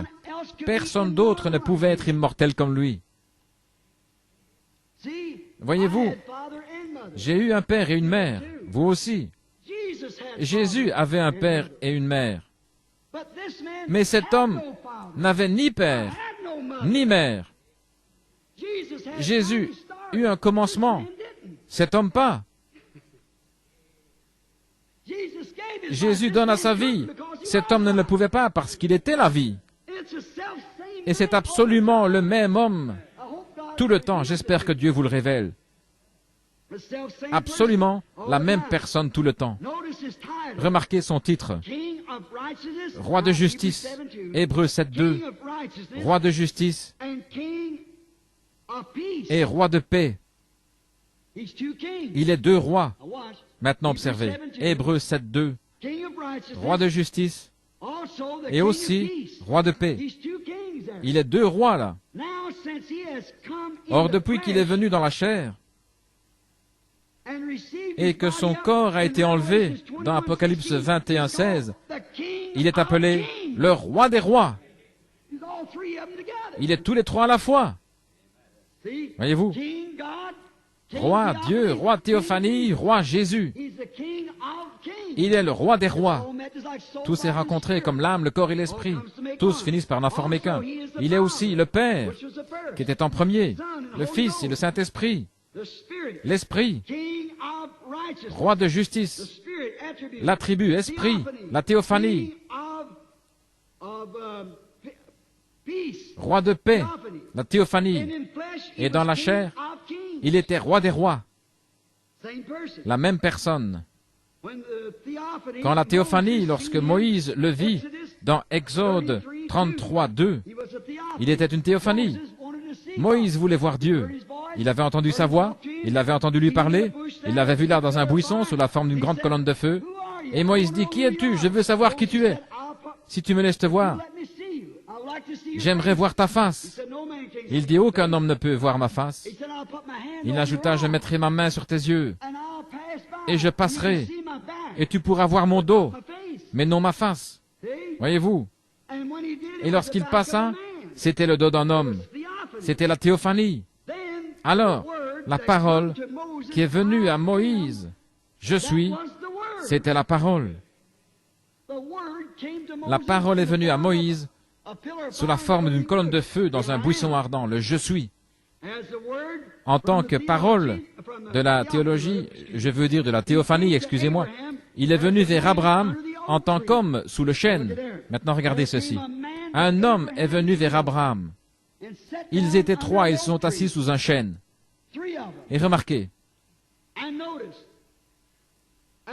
après avoir parlé à Abraham, pourquoi est-il venu? Abraham était celui qui avait la promesse et le message du Fils qui allait venir. Et il était aussi le prophète de la parole de Dieu, qui avait confiance dans la parole de Dieu, qui considérait comme n'existant pas tout ce qui était contraire. Voyez-vous, comme la parole est parfaite, la parole est venue au prophète. Voyez-vous, il y avait là Dieu dans une théophanie. Et la Bible dit que la parole vient au prophète. Et là se trouvait la parole dans la théophanie. Maintenant vous dites, était-ce Dieu? Abraham a dit que c'était lui. Il a dit que son nom était, il l'appela Elohim. Dans Genèse 1, vous voyez ceci. Au commencement, Elohim créa les cieux et la terre. Dans Genèse 18, nous voyons qu'Abraham appela cette personne qui s'assit là et lui parla, qui put lui dire les secrets de son cœur et ce que Sarah pensait derrière lui. Abraham dit, c'est Elohim. Il était sous la forme de théophanie. Vous saisissez? Remarquez. Maintenant nous découvrons qu'il était alors sous la forme d'une théophanie. Il l'appela Seigneur Dieu Elohim. Nous découvrons dans Genèse 18 que c'est juste. Maintenant remarquez. Abraham, ils étaient trois ensemble. Toutefois, lorsqu'Abraham les rencontra, il dit, « Mon Seigneur ». Mais lorsque Lot, là-bas à Sodome, deux d'entre eux y allèrent, lorsqu'il les vit venir, il dit, « Mais Seigneur ». Voyez-vous ce qui s'est passé? Premièrement, Lot n'était pas un prophète. C'est juste. Il n'était pas non plus le messager de l'heure. Aussi, n'avait-il pas de révélation à propos de lui? C'est exact. Lot pouvait les appeler Seigneur, au pluriel. S'il y en avait une douzaine, il aurait toujours pu les appeler Seigneur. Mais peu importe combien Abraham envoyait, c'était toujours un Seigneur. Voilà Dieu. C'est Melchisédek. Remarquez, une fois la bataille terminée, Melchisédek servit à son enfant victorieux la communion. Pensez à cela. Une partie de lui-même. Maintenant, nous voulons voir ici, sous forme de type, la communion. Après la bataille, il donna une partie de lui-même, parce que la communion est une partie de Christ. Une fois la lutte terminée, et après avoir été bien secoué, c'est alors que vous goûtez à Christ et devenez une partie de cet être. Vous saisissez cela? Jacob lutta toute la nuit. Il ne voulut pas le laisser aller, à moins qu'il ne les bénisse, c'est juste. La bataille pour la vie. Et une fois la bataille terminée, alors Dieu vous donne une partie de lui-même. C'est sa véritable communion. Le petit morceau de pain et l'hostie ne font que la représenter, et vous ne devriez l'apprendre que si vous avez combattu jusqu'au bout et que vous êtes devenu une partie de Dieu.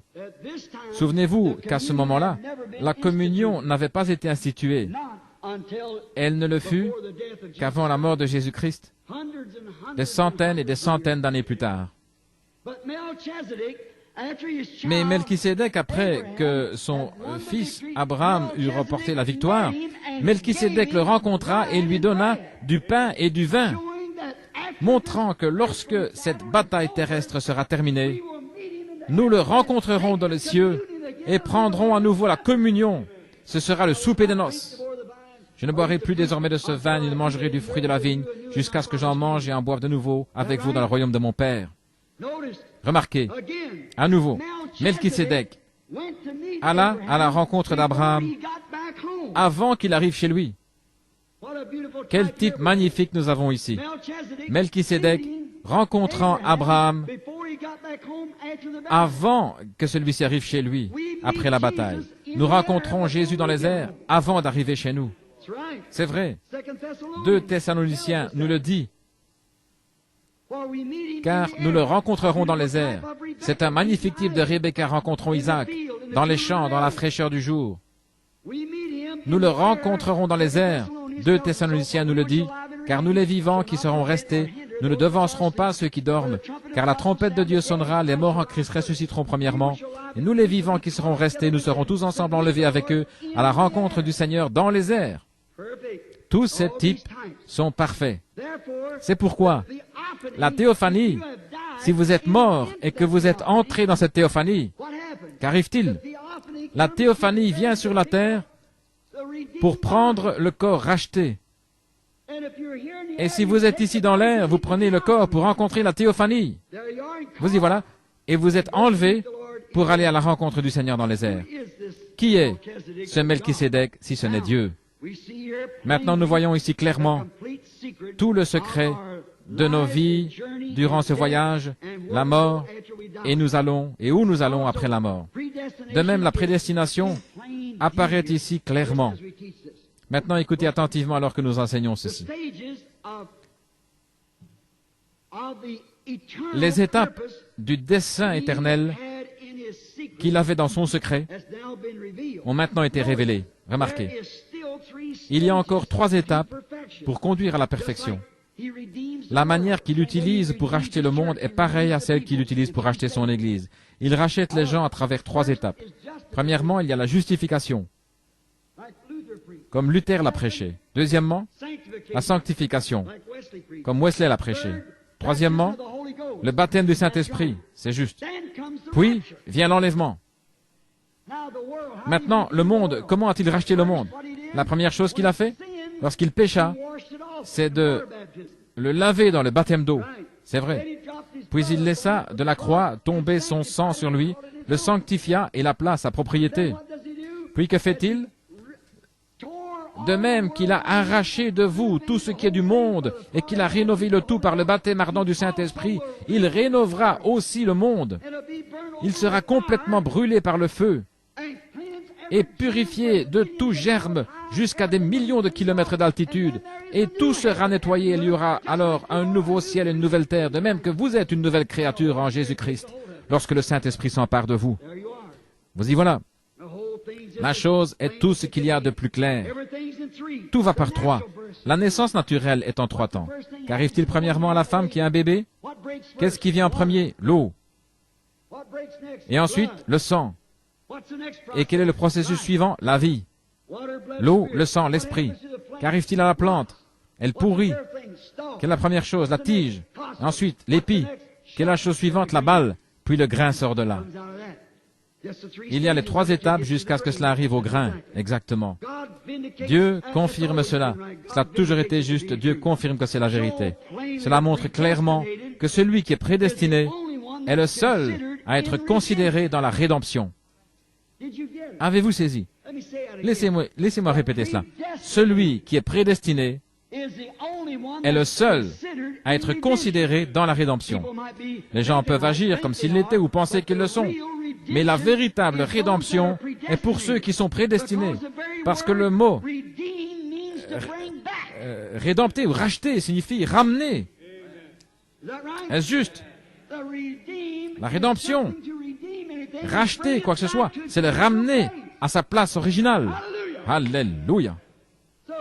Donc seuls les prédestinés seront ramenés parce que les autres ne venaient pas de là. Voyez? Ramenés. étant au commencement éternel avec lui, la vie éternelle que vous aviez, la pensée qu'il avait de vous, il voulait seulement que il voulait que je me tienne à la chair, par exemple. Il voulait que vous soyez assis là ce soir. Nous accomplissons alors son dessein éternel. Et celui qui a quitté la maison est venu sur la terre seulement pour accomplir son dessein. Est-ce juste? Très bien. Alors, une fois que c'est terminé, il est ramené dans un état glorifié. Il est mûr et ramené. Ce n'est pas étonnant que Paul ait pu dire, alors qu'il construisait l'échafaud sur lequel on allait lui couper la tête, « Ô mort, où est ton aiguillon? Ô tombe, où est ta victoire? Mais grâce soit rendue à Dieu qui nous donne la victoire. » Il ajouta, « Ô mort, dis-moi comment tu peux arriver à me faire crier. Tombe, dis-moi comment tu vas me retenir, car je suis en possession de la vie éternelle. » Amen. Il le reconnut. La mort, l'enfer, la tombe, rien ne pouvait le retenir. Et rien ne peut nous nuire. Nous avons la vie éternelle.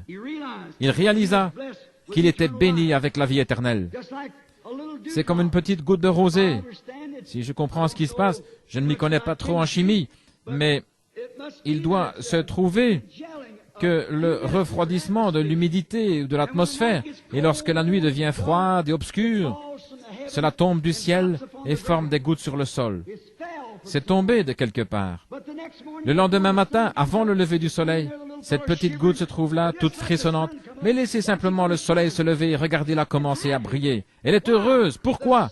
Le soleil va l'appeler et la faire revenir à l'endroit d'où elle venait. Et c'est ainsi avec un chrétien. Alléluia! Nous savons, lorsque nous entrons dans la présence de Dieu, il y a quelque chose en nous qui nous dit que nous venons de quelque part et nous y retournons par cette puissance qui nous attire. La petite goutte de rosée étincelle, brille et jubile parce qu'elle sait qu'elle vient de là-haut et que ce soleil va l'y faire remonter.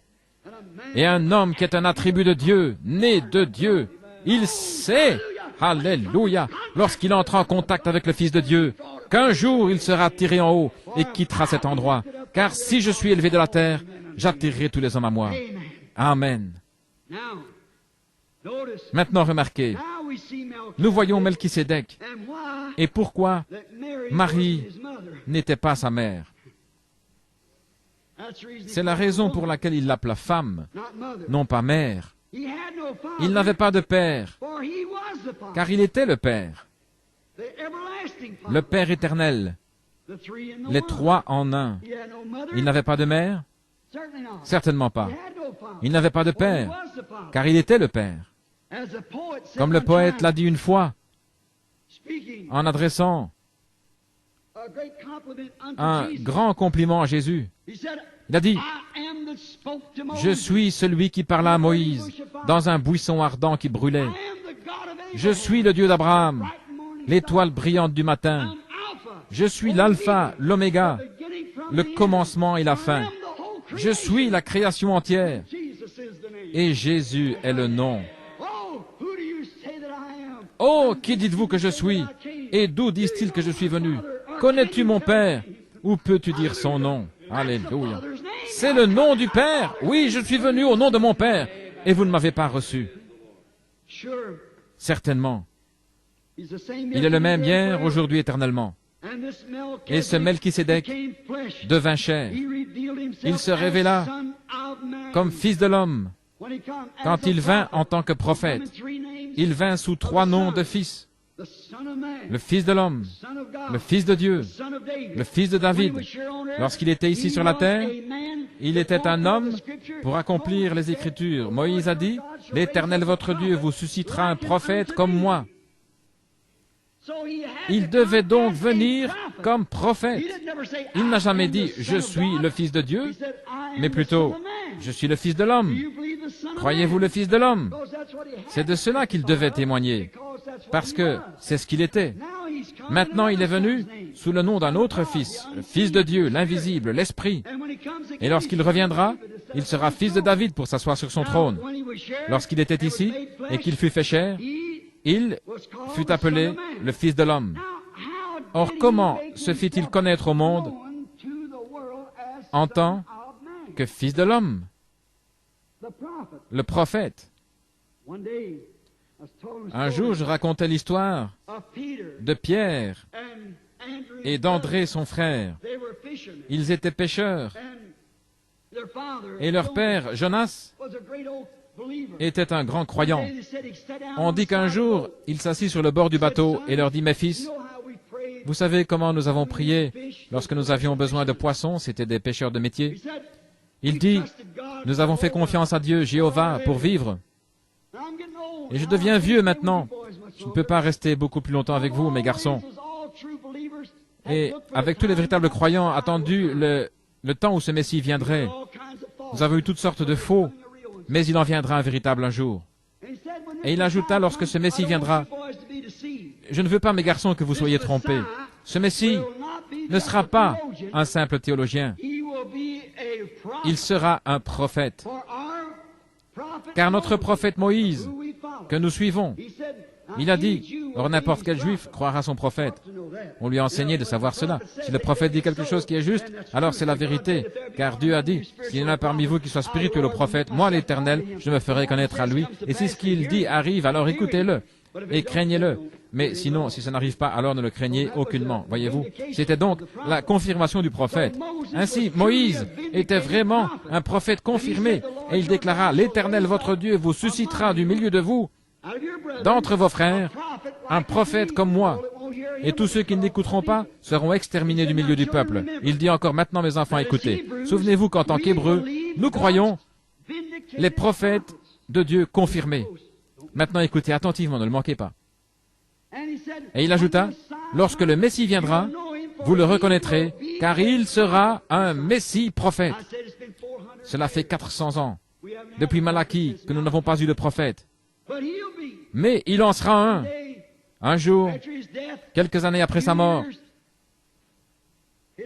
Son fils, André, se promenait sur la rive, et il entendit un homme sauvage qui sortait du désert en disant, « Ce Messie se tient au milieu de vous, en ce moment. » Ce grand aigle qui était apparu dans le désert et qui s'était envolé jusque-là dit, « Le Messie est au milieu de vous, en ce moment même. » Nous ne le connaissons pas encore, mais il se tient au milieu de vous. Je le reconnaîtrai parce que je verrai un signe descendre du ciel.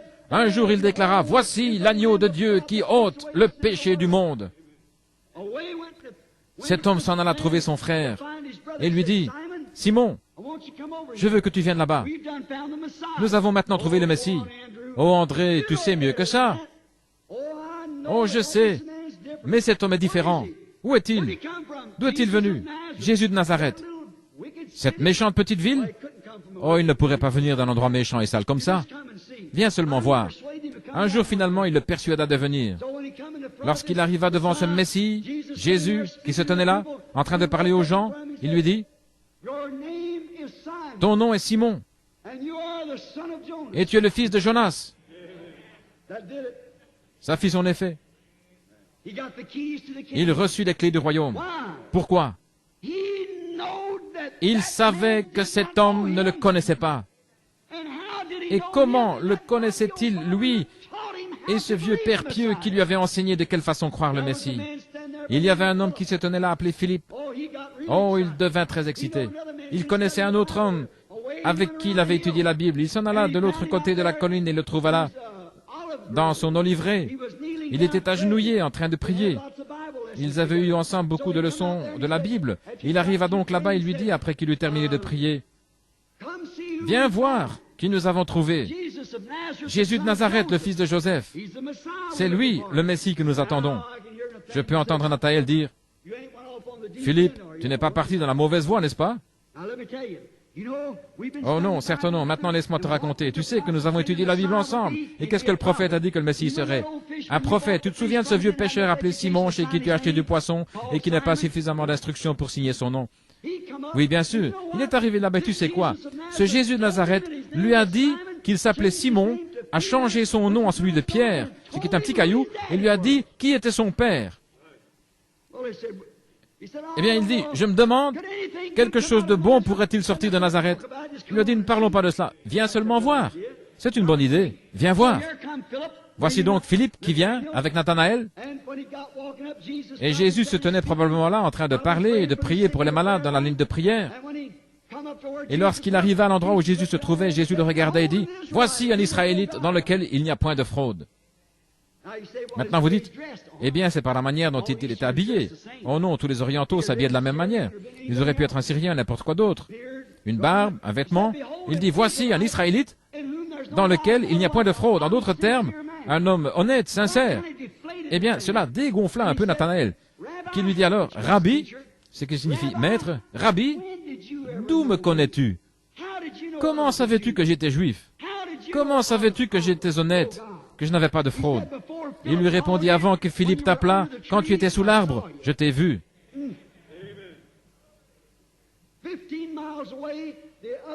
20 kilomètres plus loin, le jour précédent, à l'autre bout du pays, qu'a-t-il dit? Rabbi, tu es le Fils de Dieu. Tu es le roi d'Israël. Mais il y avait là ces prêtres prétentieux, guindés, qui disaient, cet homme est Belzébul, un diseur de bonne aventure. Jésus leur dit, je vous pardonne pour cela. Mais souvenez-vous qu'ils ne l'ont jamais dit à haute voix, mais dans leur cœur. Et ils percevaient leurs pensées. C'est vrai. C'est ce que dit la Bible. Appelez ça de la télépathie si vous voulez. Mais ils percevaient leurs pensées. Et il dit, je vous pardonne pour cela, mais un jour, le Saint-Esprit viendra et fera la même chose après son départ. Si vous dites un mot contre lui, ça vous sera jamais pardonné, ni dans ce monde, ni dans celui à venir. Est-ce juste? Or, c'étaient des Juifs. Un jour, il dut aller en Samarie. Mais avant de parler de ça, nous trouvons la femme, ou plutôt l'homme, qui, après avoir traversé la porte appelée la Belle, fut guéri. Jésus connaissait son état et lui dit, « Prends ton lit et rentre chez toi. » Et il le fit et fut guéri. Puis nous découvrons que parmi les Juifs, certains le reçurent, certains crurent cela et d'autres pas. Pourquoi ne le crurent-ils pas? Il n'était pas ordonné à la vie. Il n'était pas une partie de cet attribut. Maintenant, souvenez-vous que c'étaient des prêtres et de grands hommes. Et Jésus, pensez à ces théologiens et à ces prêtres, des hommes dans la vie desquels vous ne pouviez pas trouver une seule imperfection. Jésus a dit, vous avez pour père le diable. Et ce sont ces œuvres que vous faites. Si vous aviez été de Dieu, vous m'auriez cru. Si vous ne pouvez me croire, croyez aux œuvres que je fais, elles témoignent de moi. La Bible dit que Jésus est le même hier, aujourd'hui, éternellement. Jésus a dit, les œuvres que je fais, celui qui croit en moi les fera aussi. Est-ce juste? Remarquez maintenant que c'était le véritable Melchisédek. Remarquez encore, il y avait seulement 3 races de gens. Vous m'avez entendu dire que j'étais un ségrégationniste. C'est vrai, tous les chrétiens sont des ségrégationnistes. Non pas à cause d'une ségrégation de couleur, mais d'esprit. La couleur de la peau d'un homme n'a rien à voir avec lui. Il est un enfant de Dieu par naissance. Mais un chrétien, Dieu dit, séparez-moi, sortez du milieu d'eux. Il est un ségrégationniste vis-à-vis de la corruption entre ce qui est juste et ce qui est faux. Mais remarquez, ils avaient alors une ségrégation raciale avec les Samaritains. Il y a seulement 3 races de gens sur la terre, si nous croyons la Bible. Et ce sont les descendants de Cam, Sem et Japhet. Ce sont les 3 fils de Noé. Nous sommes tous venus de là. C'est vrai. Cela nous ramène tous à Adam, ce qui fait de nous tous des frères. La Bible dit, d'un seul sang, Dieu créa toutes les nations. Nous sommes tous frères par le sang. Un homme de couleur peut donner une transfusion sanguine à un blanc ou vice-versa. L'homme blanc peut en donner au japonais, un jaune ou à l'indien, un rouge ou quoi encore. Un javanais. Il pourrait lui donner une transfusion sanguine parce que nous avons tous le même sang. La couleur de notre peau, l'endroit où nous avons vécu n'a rien à voir avec cela. Mais nous sommes séparés lorsque nous sortons du monde. De même qu'il fit sortir Israël d'Égypte. C'est à ce moment-là que nous nous séparons des choses du monde. Il y avait donc les descendants de Cam, Sem et Japhet. Et si nous avions le temps de remonter les généalogies, nous pourrions voir d'où sont venus les anglo-saxons. Il y avait le juif, le samaritain, qui est à moitié juif et gentil. Le juif s'étant marié avec les gentils à la suite des agissements de Balaam. et Moab. Ils étaient samaritains, et il y avait des Juifs et les gens des nations. Or nous, anglo-saxons, nous n'avions rien à voir avec cela. Nous ne croyions à aucun Messie ni rien d'autre. Nous n'en attendions pas un. Nous avions été amenés après. Jésus est venu vers les siens, et les siens ne l'ont pas reçu. Et il dit aux disciples, n'allez pas vers les païens, allez plutôt vers les brebis perdues d'Israël. Et il alla seulement vers les brebis perdues d'Israël. Et observez, il se manifesta en tant que fils de l'homme devant les Juifs, mais ils le rejetèrent. Les Samaritains, étant à moitié juifs et gentils, croyaient aussi et attendaient un Messie. Mais nous pas, nous étions des païens avec des massues sur le dos, adorant des idoles, nous, ceux des nations. Mais un jour, Jean 4, il dut passer par la Samarie. Sur son chemin de Jéricho, il fit donc le tour par la Samarie. Et pendant qu'il s'y rendait, il s'arrêta et s'assit sur le bord du puits d'une ville nommée Sichar. Et le puits, si vous y êtes déjà allé, forme une petite esplanade à peu près comme ceci. Il y a là une source publique où tous viennent. Et les femmes viennent le matin, prennent leur cruche, en mettent un sur la tête et un sur chaque hanche et marchent avec ça en se tenant bien droite, sans jamais renverser une goutte, tout en se parlant l'une à l'autre. Ainsi les gens viennent là. C'était environ 11 heures du matin, et il envoya ses disciples dans la ville pour acheter des victuailles, de la nourriture. Et alors qu'ils étaient partis, il vint là une femme de mauvaise réputation. Nous l'appellerions aujourd'hui une femme des Lumières rouges, une prostituée. Elle avait trop de maris.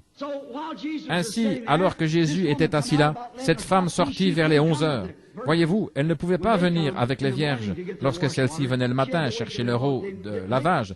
Elle devait attendre. Elle ne se mélangeait pas comme elles le font maintenant. Elle était marquée. Elle était donc sortie pour aller puiser de l'eau. Elle prit la corde, y fixa la cruche et commença à la laisser descendre. Elle entendit quelqu'un dire, « Femme, apporte-moi à boire. » Maintenant, souvenez-vous, c'est Melchisédek. C'est Jésus, hier, le Fils de l'homme.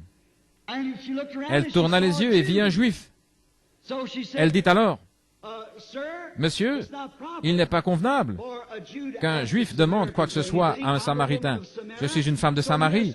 Vous avez donc parlé d'une façon déplacée. Vous n'auriez pas dû me demander une telle chose. Nous ne traitons pas les uns avec les autres. » Il lui dit, « Mais si tu savais qui est celui qui t'a parlé, tu m'aurais toi-même demandé à boire. » Elle dit, « Comment vas-tu puiser? Le puits est profond, tu n'as rien pour le faire. » Il lui répondit, « L'eau que je donne, c'est de l'eau de vie jaillissant jusque dans la vie éternelle. » Il lui parla jusqu'à ce qu'il ait trouvé quelle était sa condition. Il dit alors, observez maintenant ce qu'il lui dit. « Va chercher ton mari et viens ici. » Et elle dit, « Je n'ai pas de mari. » Il lui dit, « Tu as dit la vérité, car tu en as eu 5, et celui avec lequel tu vis maintenant n'est pas ton mari. Donc, en ceci, tu as dit la vérité. » Remarquez la différence entre cette femme et cette bande de prêtres. Elle en savait davantage à propos de Dieu que tous ces prêtres ensemble. Elle dit, « Seigneur, je perçois que tu es un prophète. » Elle ajouta, « Nous n'en avons pas eu depuis 400 ans. Cependant, nous savons que le Messie va venir, et lorsqu'il sera là, c'est ce qu'il fera. » C'était le signe du Messie, car il était le Fils de l'homme. Elle dit, « C'est ce qu'il fera lorsqu'il viendra. Tu dois être son prophète. » Il dit, « Je le suis. » Personne d'autre ne pouvait dire cela. Elle laissa tomber sa cruche et courut jusqu'à la ville, en disant, « Venez voir un homme qui m'a dit ce que j'ai fait. » Ne serait-ce point le Messie lui-même?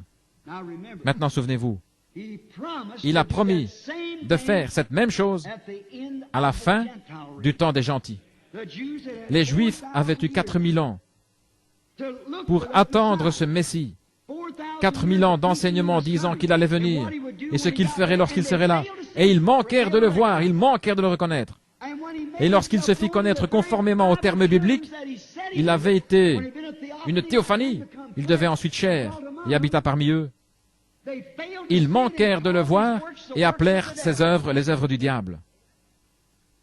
Maintenant, nous avons eu 2000 ans d'enseignement, en passant après les apôtres par l'Église catholique romaine, puis de l'Église romaine à la grecque, etc., jusqu'à l'âge de Luther, de Wesley, et encore par 900 organisations différentes. Au cours du temps, ils ont eu l'enseignement de tous ces âges. Or, il a promis que juste avant que la fin des temps arrive, ce tableau de Sodome et Gomorrhe. Ce qui arriva du temps de Sodome arrivera de même à la fin des temps où le Fils de l'homme se révélera de nouveau. Encore un peu de temps et le monde ne me verra plus. Mais vous, vous me verrez. Car je, un pronom personnel, je serai avec vous et même en vous jusqu'à la consommation, la fin du monde. Je serai avec vous. Il est le même hier, aujourd'hui et éternellement. Vous voyez, la Samaritaine, d'après mon message d'hier soir, elle venait d'Agar, vous voyez, un type perverti. Les Juifs venaient de Sarah, où était Saranite, mais le gentil venait de Marie, la semence royale d'Abraham. Or, il est promis que dans ces derniers jours, ce même Dieu, ce même Christ reviendrait ici et se révélerait en tant que Fils de l'homme. Pourquoi? Il est le même hier, aujourd'hui, éternellement. S'il laissait ces Juifs s'en tirer, s'il leur a donné ce signe messianique, et ensuite arrivé à la fin des enseignements des nations, il laissait ceux-ci simplement entrer sur base de la théologie, il serait injuste. Il doit faire la même chose, parce que la Bible dit dans Hébreux 13:8 qu'il est le même. Et il a promis dans Malachie 4 et dans tous les autres passages de l'Écriture que dans les derniers jours, l'Église serait exactement comme elle l'est aujourd'hui et le monde également. Regardez le monde aujourd'hui. Regardez la condition sodomite. Regardez les tremblements de terre en différents endroits et les choses qui arrivent. Regardez l'Église dans le gâchis de Babylone. Où elle se trouve. Regardez le messager qui lui est envoyé, un Oral Roberts et un Billy Graham. G-R-A-H-A-M. C'est la première fois de tous les temps que nous avons un messager pour toutes les églises dont le nom se termine en H-A-M comme Abraham. A-B-R-A-H-A-M est formé de 7 lettres. G-R-A-H-A-M fait 6 lettres. À qui est-il envoyé? Au monde. 6 est un nombre d'hommes. L'homme fut créé le 6e jour, mais 7 est le nombre de Dieu. Maintenant, regardez-les là-bas à Sodome. Il y a leur messager qui leur parle. Mais alors, où est cette semence royale d'Abraham? Où est leur signe se rapportant à ce qu'il a dit? Ce qui arriva du temps de Sodome, où Dieu descendit et fut manifesté dans la chair humaine et dit ce que Sarah pensait dans son cœur, dans l'attente derrière lui. Le dernier signe, avant que le monde des nations fût détruit par le feu. Et l'Église a reçu son dernier signe, avant que le monde entier soit détruit, que ce royaume des nations soit détruit par le feu et la colère de Dieu. Croyez-vous cela? Ce Melchisédek était chair, représenté dans un corps humain, et plus tard, il devint chair. Et maintenant, ce soir, il est le même hier, aujourd'hui et éternellement. Le croyez-vous? Qui est alors ce Melchisédek? Qui est le même hier? Il n'a jamais eu de père, il n'a jamais eu de mère. Ses jours n'ont jamais eu de commencement. Il n'a jamais eu de fin de vie. Il rencontra Abraham. Et quel genre de signe a-t-il accompli? Ensuite, lorsqu'il fut fait chair, il dit que cela devrait se répéter juste avant la fin des temps. Vous le croyez? Je le crois. Prions. Cher Dieu, je crois les Écritures où tu as dit que tu étais le même hier, aujourd'hui, éternellement. Sincèrement, dans mon cœur, Seigneur, je sais que quelque chose est sur le point d'arriver. Je ne peux pas l'identifier exactement. J'ai peur de dire quoi que ce soit, Seigneur. Tu connais le cœur de tes serviteurs. Combien de fois, à travers les âges, quand tu as envoyé des choses, les gens ont manqué de les saisir. L'homme loue constamment Dieu pour ce qu'il a fait et parle des grandes choses qu'il va faire, mais il ignore ce qu'il est en train de faire. Il en a été ainsi à travers les âges. Pourquoi l'Église romaine a-t-elle manqué de voir en Saint Patrick un prophète de Dieu? Pourquoi ont-ils tué Jeanne d'Arc alors qu'elle était une prophétesse? et l'ont-ils brûlé comme une sorcière? Père, c'est toujours après coup. Tu le caches aux yeux des sages et des intelligents.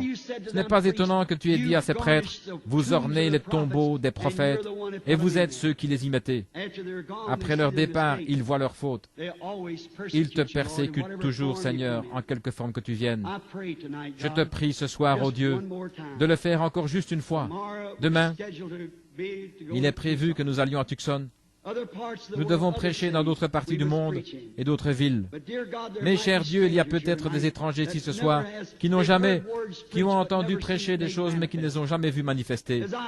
Comme je te l'ai demandé au commencement, lorsque ses disciples, Cléopas et son ami, venaient d'Emmaüs et marchaient sur la route, tu es sorti de derrière les buissons et tu as commencé à leur parler après la résurrection et à leur prêcher. Eh bien, il a dit, ô homme sans intelligence et dont le cœur est lent à croire, ne savez-vous pas que Christ devait souffrir ces choses et entrer dans sa gloire? Mais ils ne le reconnurent pourtant pas. Toute la journée, ils ont marché avec toi, et sans pourtant te reconnaître. Comme la nuit tombait, ils te pressèrent d'entrer.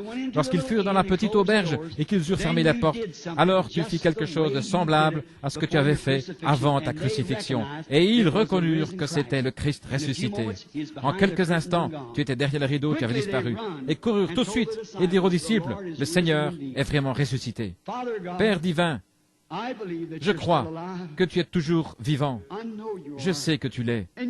Et tu nous l'as prouvé tant de fois. Pourrais-tu le faire encore une fois pour nous, Seigneur? Si nous avons trouvé grâce à tes yeux, permets que cela arrive encore une fois. Je suis ton serviteur, et ce sont tes serviteurs ici. Tout ce que j'ai dit n'équivaudrait pas. Juste un mot de ta part aurait plus de valeur que ce que j'ai dit durant ces 5 soirs, ou dans ces 5 messages. Juste un mot de toi apporterait davantage. Ne veux-tu pas parler, Seigneur, afin que les gens sachent que je leur ai dit la vérité? Accorde-le, ô Dieu. Je le demande au nom de Jésus, cette fois encore. Amen. Maintenant, je ne vous connais pas. Je connais certaines personnes. Je connais ce garçon ici. Je connais Bill Dow qui est assis là. Voici frère Blair. Rodney Cox. C'est difficile de voir là-bas. De ce côté. En ce moment, je ne peux voir personne que je connaisse. Maintenant, combien ici savent que je leur suis étranger? Levez la main. Savent que je ne sais rien à leur sujet? Levez la main des deux côtés. Combien ici ont quelque chose qui ne va pas et à propos duquel vous savez que je ne sais rien? Voulez-vous lever la main? Maintenant, il me serait absolument et totalement impossible de savoir quoi que ce soit à votre sujet. Dans le cas contraire, cela devrait alors venir d'une révélation de l'Esprit.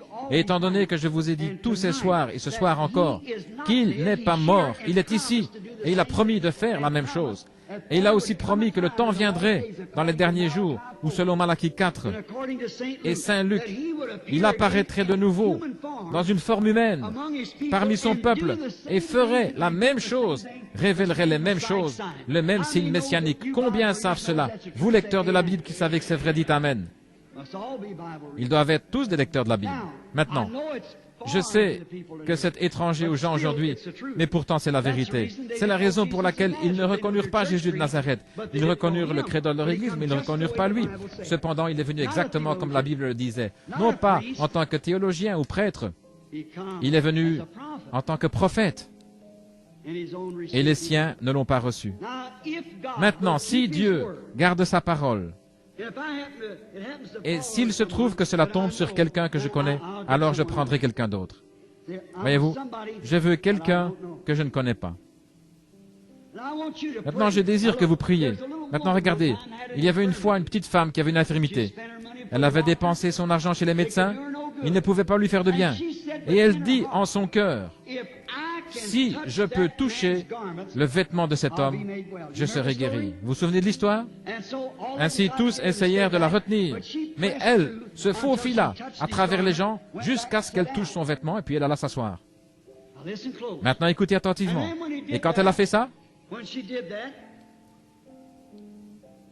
Jésus s'est retourné. Il a dit, qui m'a touché? Eh bien, l'apôtre Pierre, il le reprit. Il a peut-être dit quelque chose comme « Seigneur, ne dis pas une chose comme ça. Les gens croiront qu'il y a quelque chose qui ne va pas avec toi. Parce que lorsque tu leur demandes de manger ta chair et boire ton sang, ils pensent déjà que quelque chose ne va pas. Et tu dis « Qui m'a touché ?» Or toute la foule te touche. Il répondit « Oui, mais je sens qu'une vertu est sortie de moi. » C'était un toucher différent. Or tout le monde sait que la vertu, c'est la force. Je suis devenu faible. Une vertu m'a quitté. Et il parcourut l'auditoire des yeux jusqu'à ce qu'il ait découvert la petite femme. Et il lui parla de sa perte de sang. Et elle sentit dans son corps que celle-ci s'était arrêtée. Est-ce juste? Et il dit, ta foi t'a sauvé. Le mot grec pour ceci, c'est sozo, ce qui signifie sauver physiquement ou spirituellement. C'est pareil. Simplement sauver, il est votre sauveur. Maintenant, si c'était lui hier, et la façon dont il agissait pour prouver qu'il était parmi les gens, le Messie promis, et que c'est ainsi qu'il s'identifia selon la promesse de la Bible, il devrait faire la même chose maintenant. Ne devrait-il pas faire la même chose? Vous dites, l'a-t-il dit à propos de la guérison des malades? Oui.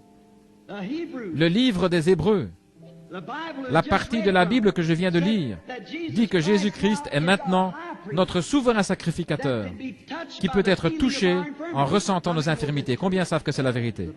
La Bible le dit. Il est maintenant le grand prêtre, qui peut être touché par le senti de nos infirmités. Alors, s'il est le même grand prêtre, qu'alors? Comment agirait-il maintenant? Il devrait agir de la même façon qu'à ce moment-là, s'il est le même souverain sacrificateur. Maintenant, il se peut, je ne suis pas votre souverain sacrificateur. Vous pourriez me toucher et ce serait exactement comme si vous touchiez votre mari, votre frère ou quelqu'un d'autre, un homme. Mais laissez votre foi le toucher et observez ce qui arrive. Maintenant, si je suis le serviteur de Dieu et que je vous ai dit la vérité, Dieu confirmera que c'est la vérité. Et cela prouvera que Jésus-Christ est vivant ce soir et qu'il se tient ici. Est-ce juste? Maintenant, ayez foi. Juste un côté à la fois. Un côté. Vous qui êtes là, ayez foi. Je ferais mieux de rester ici au microphone parce qu'ils ne peuvent pas m'entendre. Que quelqu'un lève simplement les yeux vers Dieu et dise, « Oh Dieu, cet homme ne me connaît pas. Il ne sait rien de moi. Je lui suis parfaitement inconnu. Mais laisse ma foi te toucher, Seigneur. Tu sais ce qui ne va pas chez moi, Seigneur. Tu connais tout ce qui me concerne. Tu sais qui je suis. De même que tu as su qui était Pierre,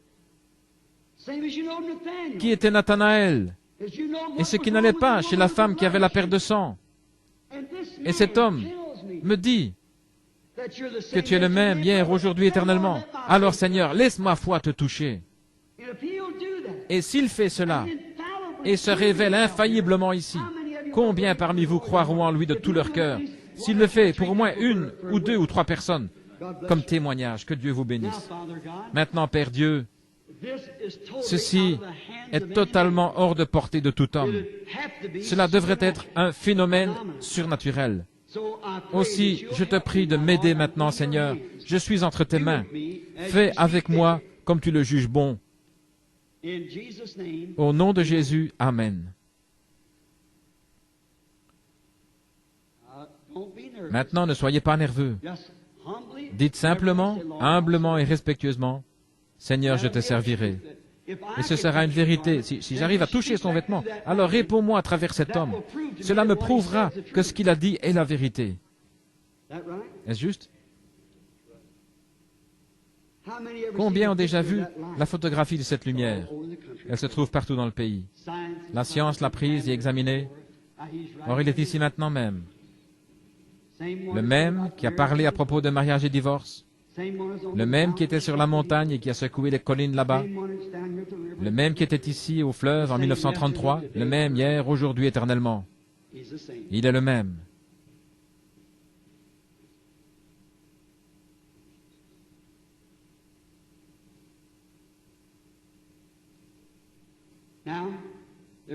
Maintenant, voici une femme.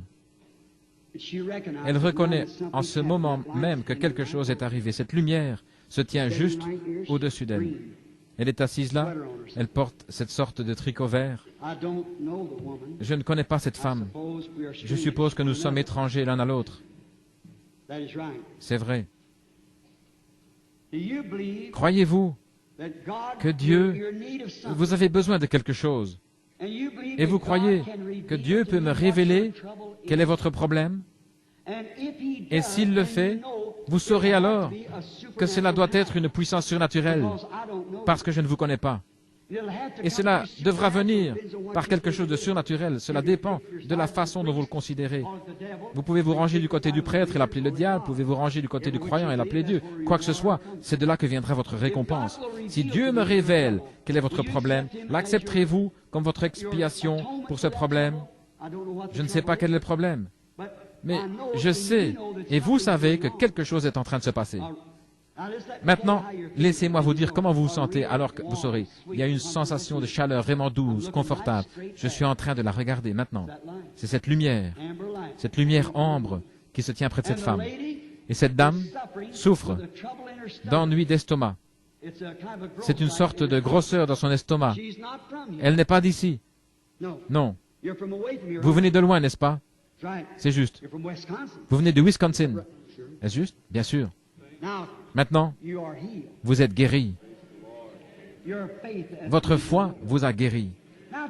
Maintenant, dites-moi, qui la femme a-t-elle touché? Je suis à 20 mètres d'elle. Elle a touché Jésus-Christ, le souverain sacrificateur. Le croyez-vous? Je regarde maintenant une femme à qui j'ai parlé. Cette femme, je la regarde parce qu'elle est en train de prier si fort pour un homme. Elle m'a dit qu'elle avait un homme. Elle ne m'a jamais rien dit à ce sujet, mais son nom est Madame Waldrop. Elle vient de Phoenix. Elle fut ressuscitée des morts. Son médecin est venu avec les radiographies et a montré le cancer du cœur. Elle est morte dans la ligne de prière. Cela fait combien de temps, Madame Waldrop? 18 ans. Et elle est assise là ce soir, un témoignage vivant. Ces médecins sont venus à la réunion en amenant. Ils ont dit, comment cette femme peut-elle vivre? Mais la voilà. Il n'y a aucun signe de cela. Elle a amené quelqu'un et elle est en train de prier pour lui. Maintenant, il est en train de mourir du diabète. Maintenant, ça je le savais. Mais étant donné que vous êtes en train de prier, vous savez, je ne sais pas qui c'est, Madame Waldrop. Il vient de Missouri et il s'appelle M. Cooper. C'est juste. Maintenant, vous croyez? Vous pouvez retourner chez vous et être guéri. Cela dépend de vous si vous le croyez. Voici une femme. Et elle souffre d'asthme. Elle a des complications. Elle n'est pas d'ici, elle est assise là-bas dans la foule, là, dans cette direction. Elle n'est pas d'ici, elle vient de Géorgie. Mademoiselle McKinney, croyez-vous de tout votre cœur et croyez-vous que Dieu va vous guérir? Levez-vous si vous m'êtes étrangère et que c'est vrai. Jésus-Christ vous a guéri. Croyez-vous? Derrière moi, il y a un homme assis. Il est en train de contacter Dieu. Et ce qu'il veut, il a un bébé qui souffre du cœur. Et ce bébé a un souffle au cœur, selon le médecin. Et le nom de cet homme, c'est M. Cox. Levez-vous, M. Cox. Et il dit à Sarah ce qu'elle pensait derrière lui. Juste à côté de lui, de l'autre côté du couloir, un petit peu plus en arrière, se trouve un homme qui n'est pas d'ici, mais qui vient du Nouveau-Mexique. Je ne l'ai jamais vu de ma vie. Je suis en train de le regarder maintenant. Il est derrière moi. Il vient du Nouveau-Mexique. Et cet homme est préoccupé par le cas d'une fillette. Elle a quelque chose qui ne va pas dans la bouche. C'est au palais qu'il y a un problème. Et cet homme s'appelle Monsieur West. Voudriez-vous vous lever, monsieur? Je lui suis totalement étranger. Mais le Seigneur Dieu va guérir son enfant. Croyez-vous cela de tout votre cœur? Combien parmi vous croient maintenant de tout leur cœur? Jésus-Christ n'est-il pas le même hier, aujourd'hui, éternellement? L'acceptez-vous maintenant comme votre sauveur? Levez la main. Croyez-vous en lui comme votre guérisseur? Ici, voici une personne couchée sur une civière qui est infirme ou quelque chose d'autre. Pouvez-vous m'entendre par ce microphone? Je ne vous connais pas. Vous êtes simplement une femme couchée là. Si je pouvais vous guérir, je le ferais. Je ne peux pas vous guérir. C'est simplement un homme qui est en train de se réjouir. Son enfant a été guéri. Je ne vous connais pas. Vous êtes une femme. Je suis un homme. C'est la première fois de notre vie que nous nous rencontrons, je suppose. C'est l'un de vos enfants qui vous a amené. Franchement, c'est la première fois que vous êtes ici. On vient juste de vous amener ici. Vous venez de loin. Vous êtes recouverte par l'ombre de la mort. Vous avez le cancer. Vous n'êtes pas infirme, c'est le cancer. Les médecins ne peuvent plus rien faire pour vous. C'est vrai. Et vous êtes sûr de mourir. Ces médecins ne peuvent plus rien faire pour vous. Il y avait une fois 3 lépreux qui étaient assis à la porte de Samarie. Et ces lépreux dirent, « Eh bien, pourquoi restons-nous assis là jusqu'à notre mort, étant donné que tous les gens de la ville sont en train de mourir de faim et qu'ils mangent les enfants les uns des autres? Si nous allons au camp de l'ennemi, les Syriens, s'ils nous tuent, nous allons de toute façon mourir. Et s'ils nous sauvent, nous vivrons. » Ils tentèrent donc leur chance. Et avec cette foi, ils sauvèrent non seulement eux-mêmes, mais le groupe entier. Or, vous allez mourir si vous restez couchés là. Il ne vous est pas demandé d'aller au camp des Syriens, mais vous êtes invités à la maison du Père. Vous mourrez du cancer, vous ne pouvez pas vivre en dehors de Dieu. Vous n'êtes pas de cette ville, vous n'êtes pas de la région ici, vous venez de loin. Vous venez de Milwaukee. C'est vrai. Je vous vois dans la ville, je le sais, c'est juste. Croyez-vous? Accepterez-vous Dieu maintenant comme celui qui vous guérit? Si c'est le cas, peu importe combien vous êtes faible et combien vous êtes cloué au lit, je crois qu'à votre place, je me lèverai au nom de Jésus-Christ, prendrai la civière, rentrerai à la maison et vivrai à la gloire de Dieu. Vous croyez que je suis le prophète de Dieu? Alors levez-vous et allez à la maison, soyez guéris. Ne soyez pas effrayés, levez-vous de cette civière. Dieu vous guérira.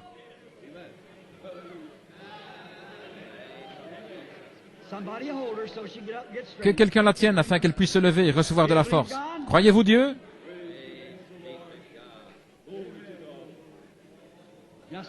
Laissez-la simplement recevoir un peu de force, tout ira bien. C'est ça, sœur. La voilà. Au nom du Seigneur Jésus, levons-nous et donnons la gloire à Dieu. Il est le même, hier, aujourd'hui, éternellement.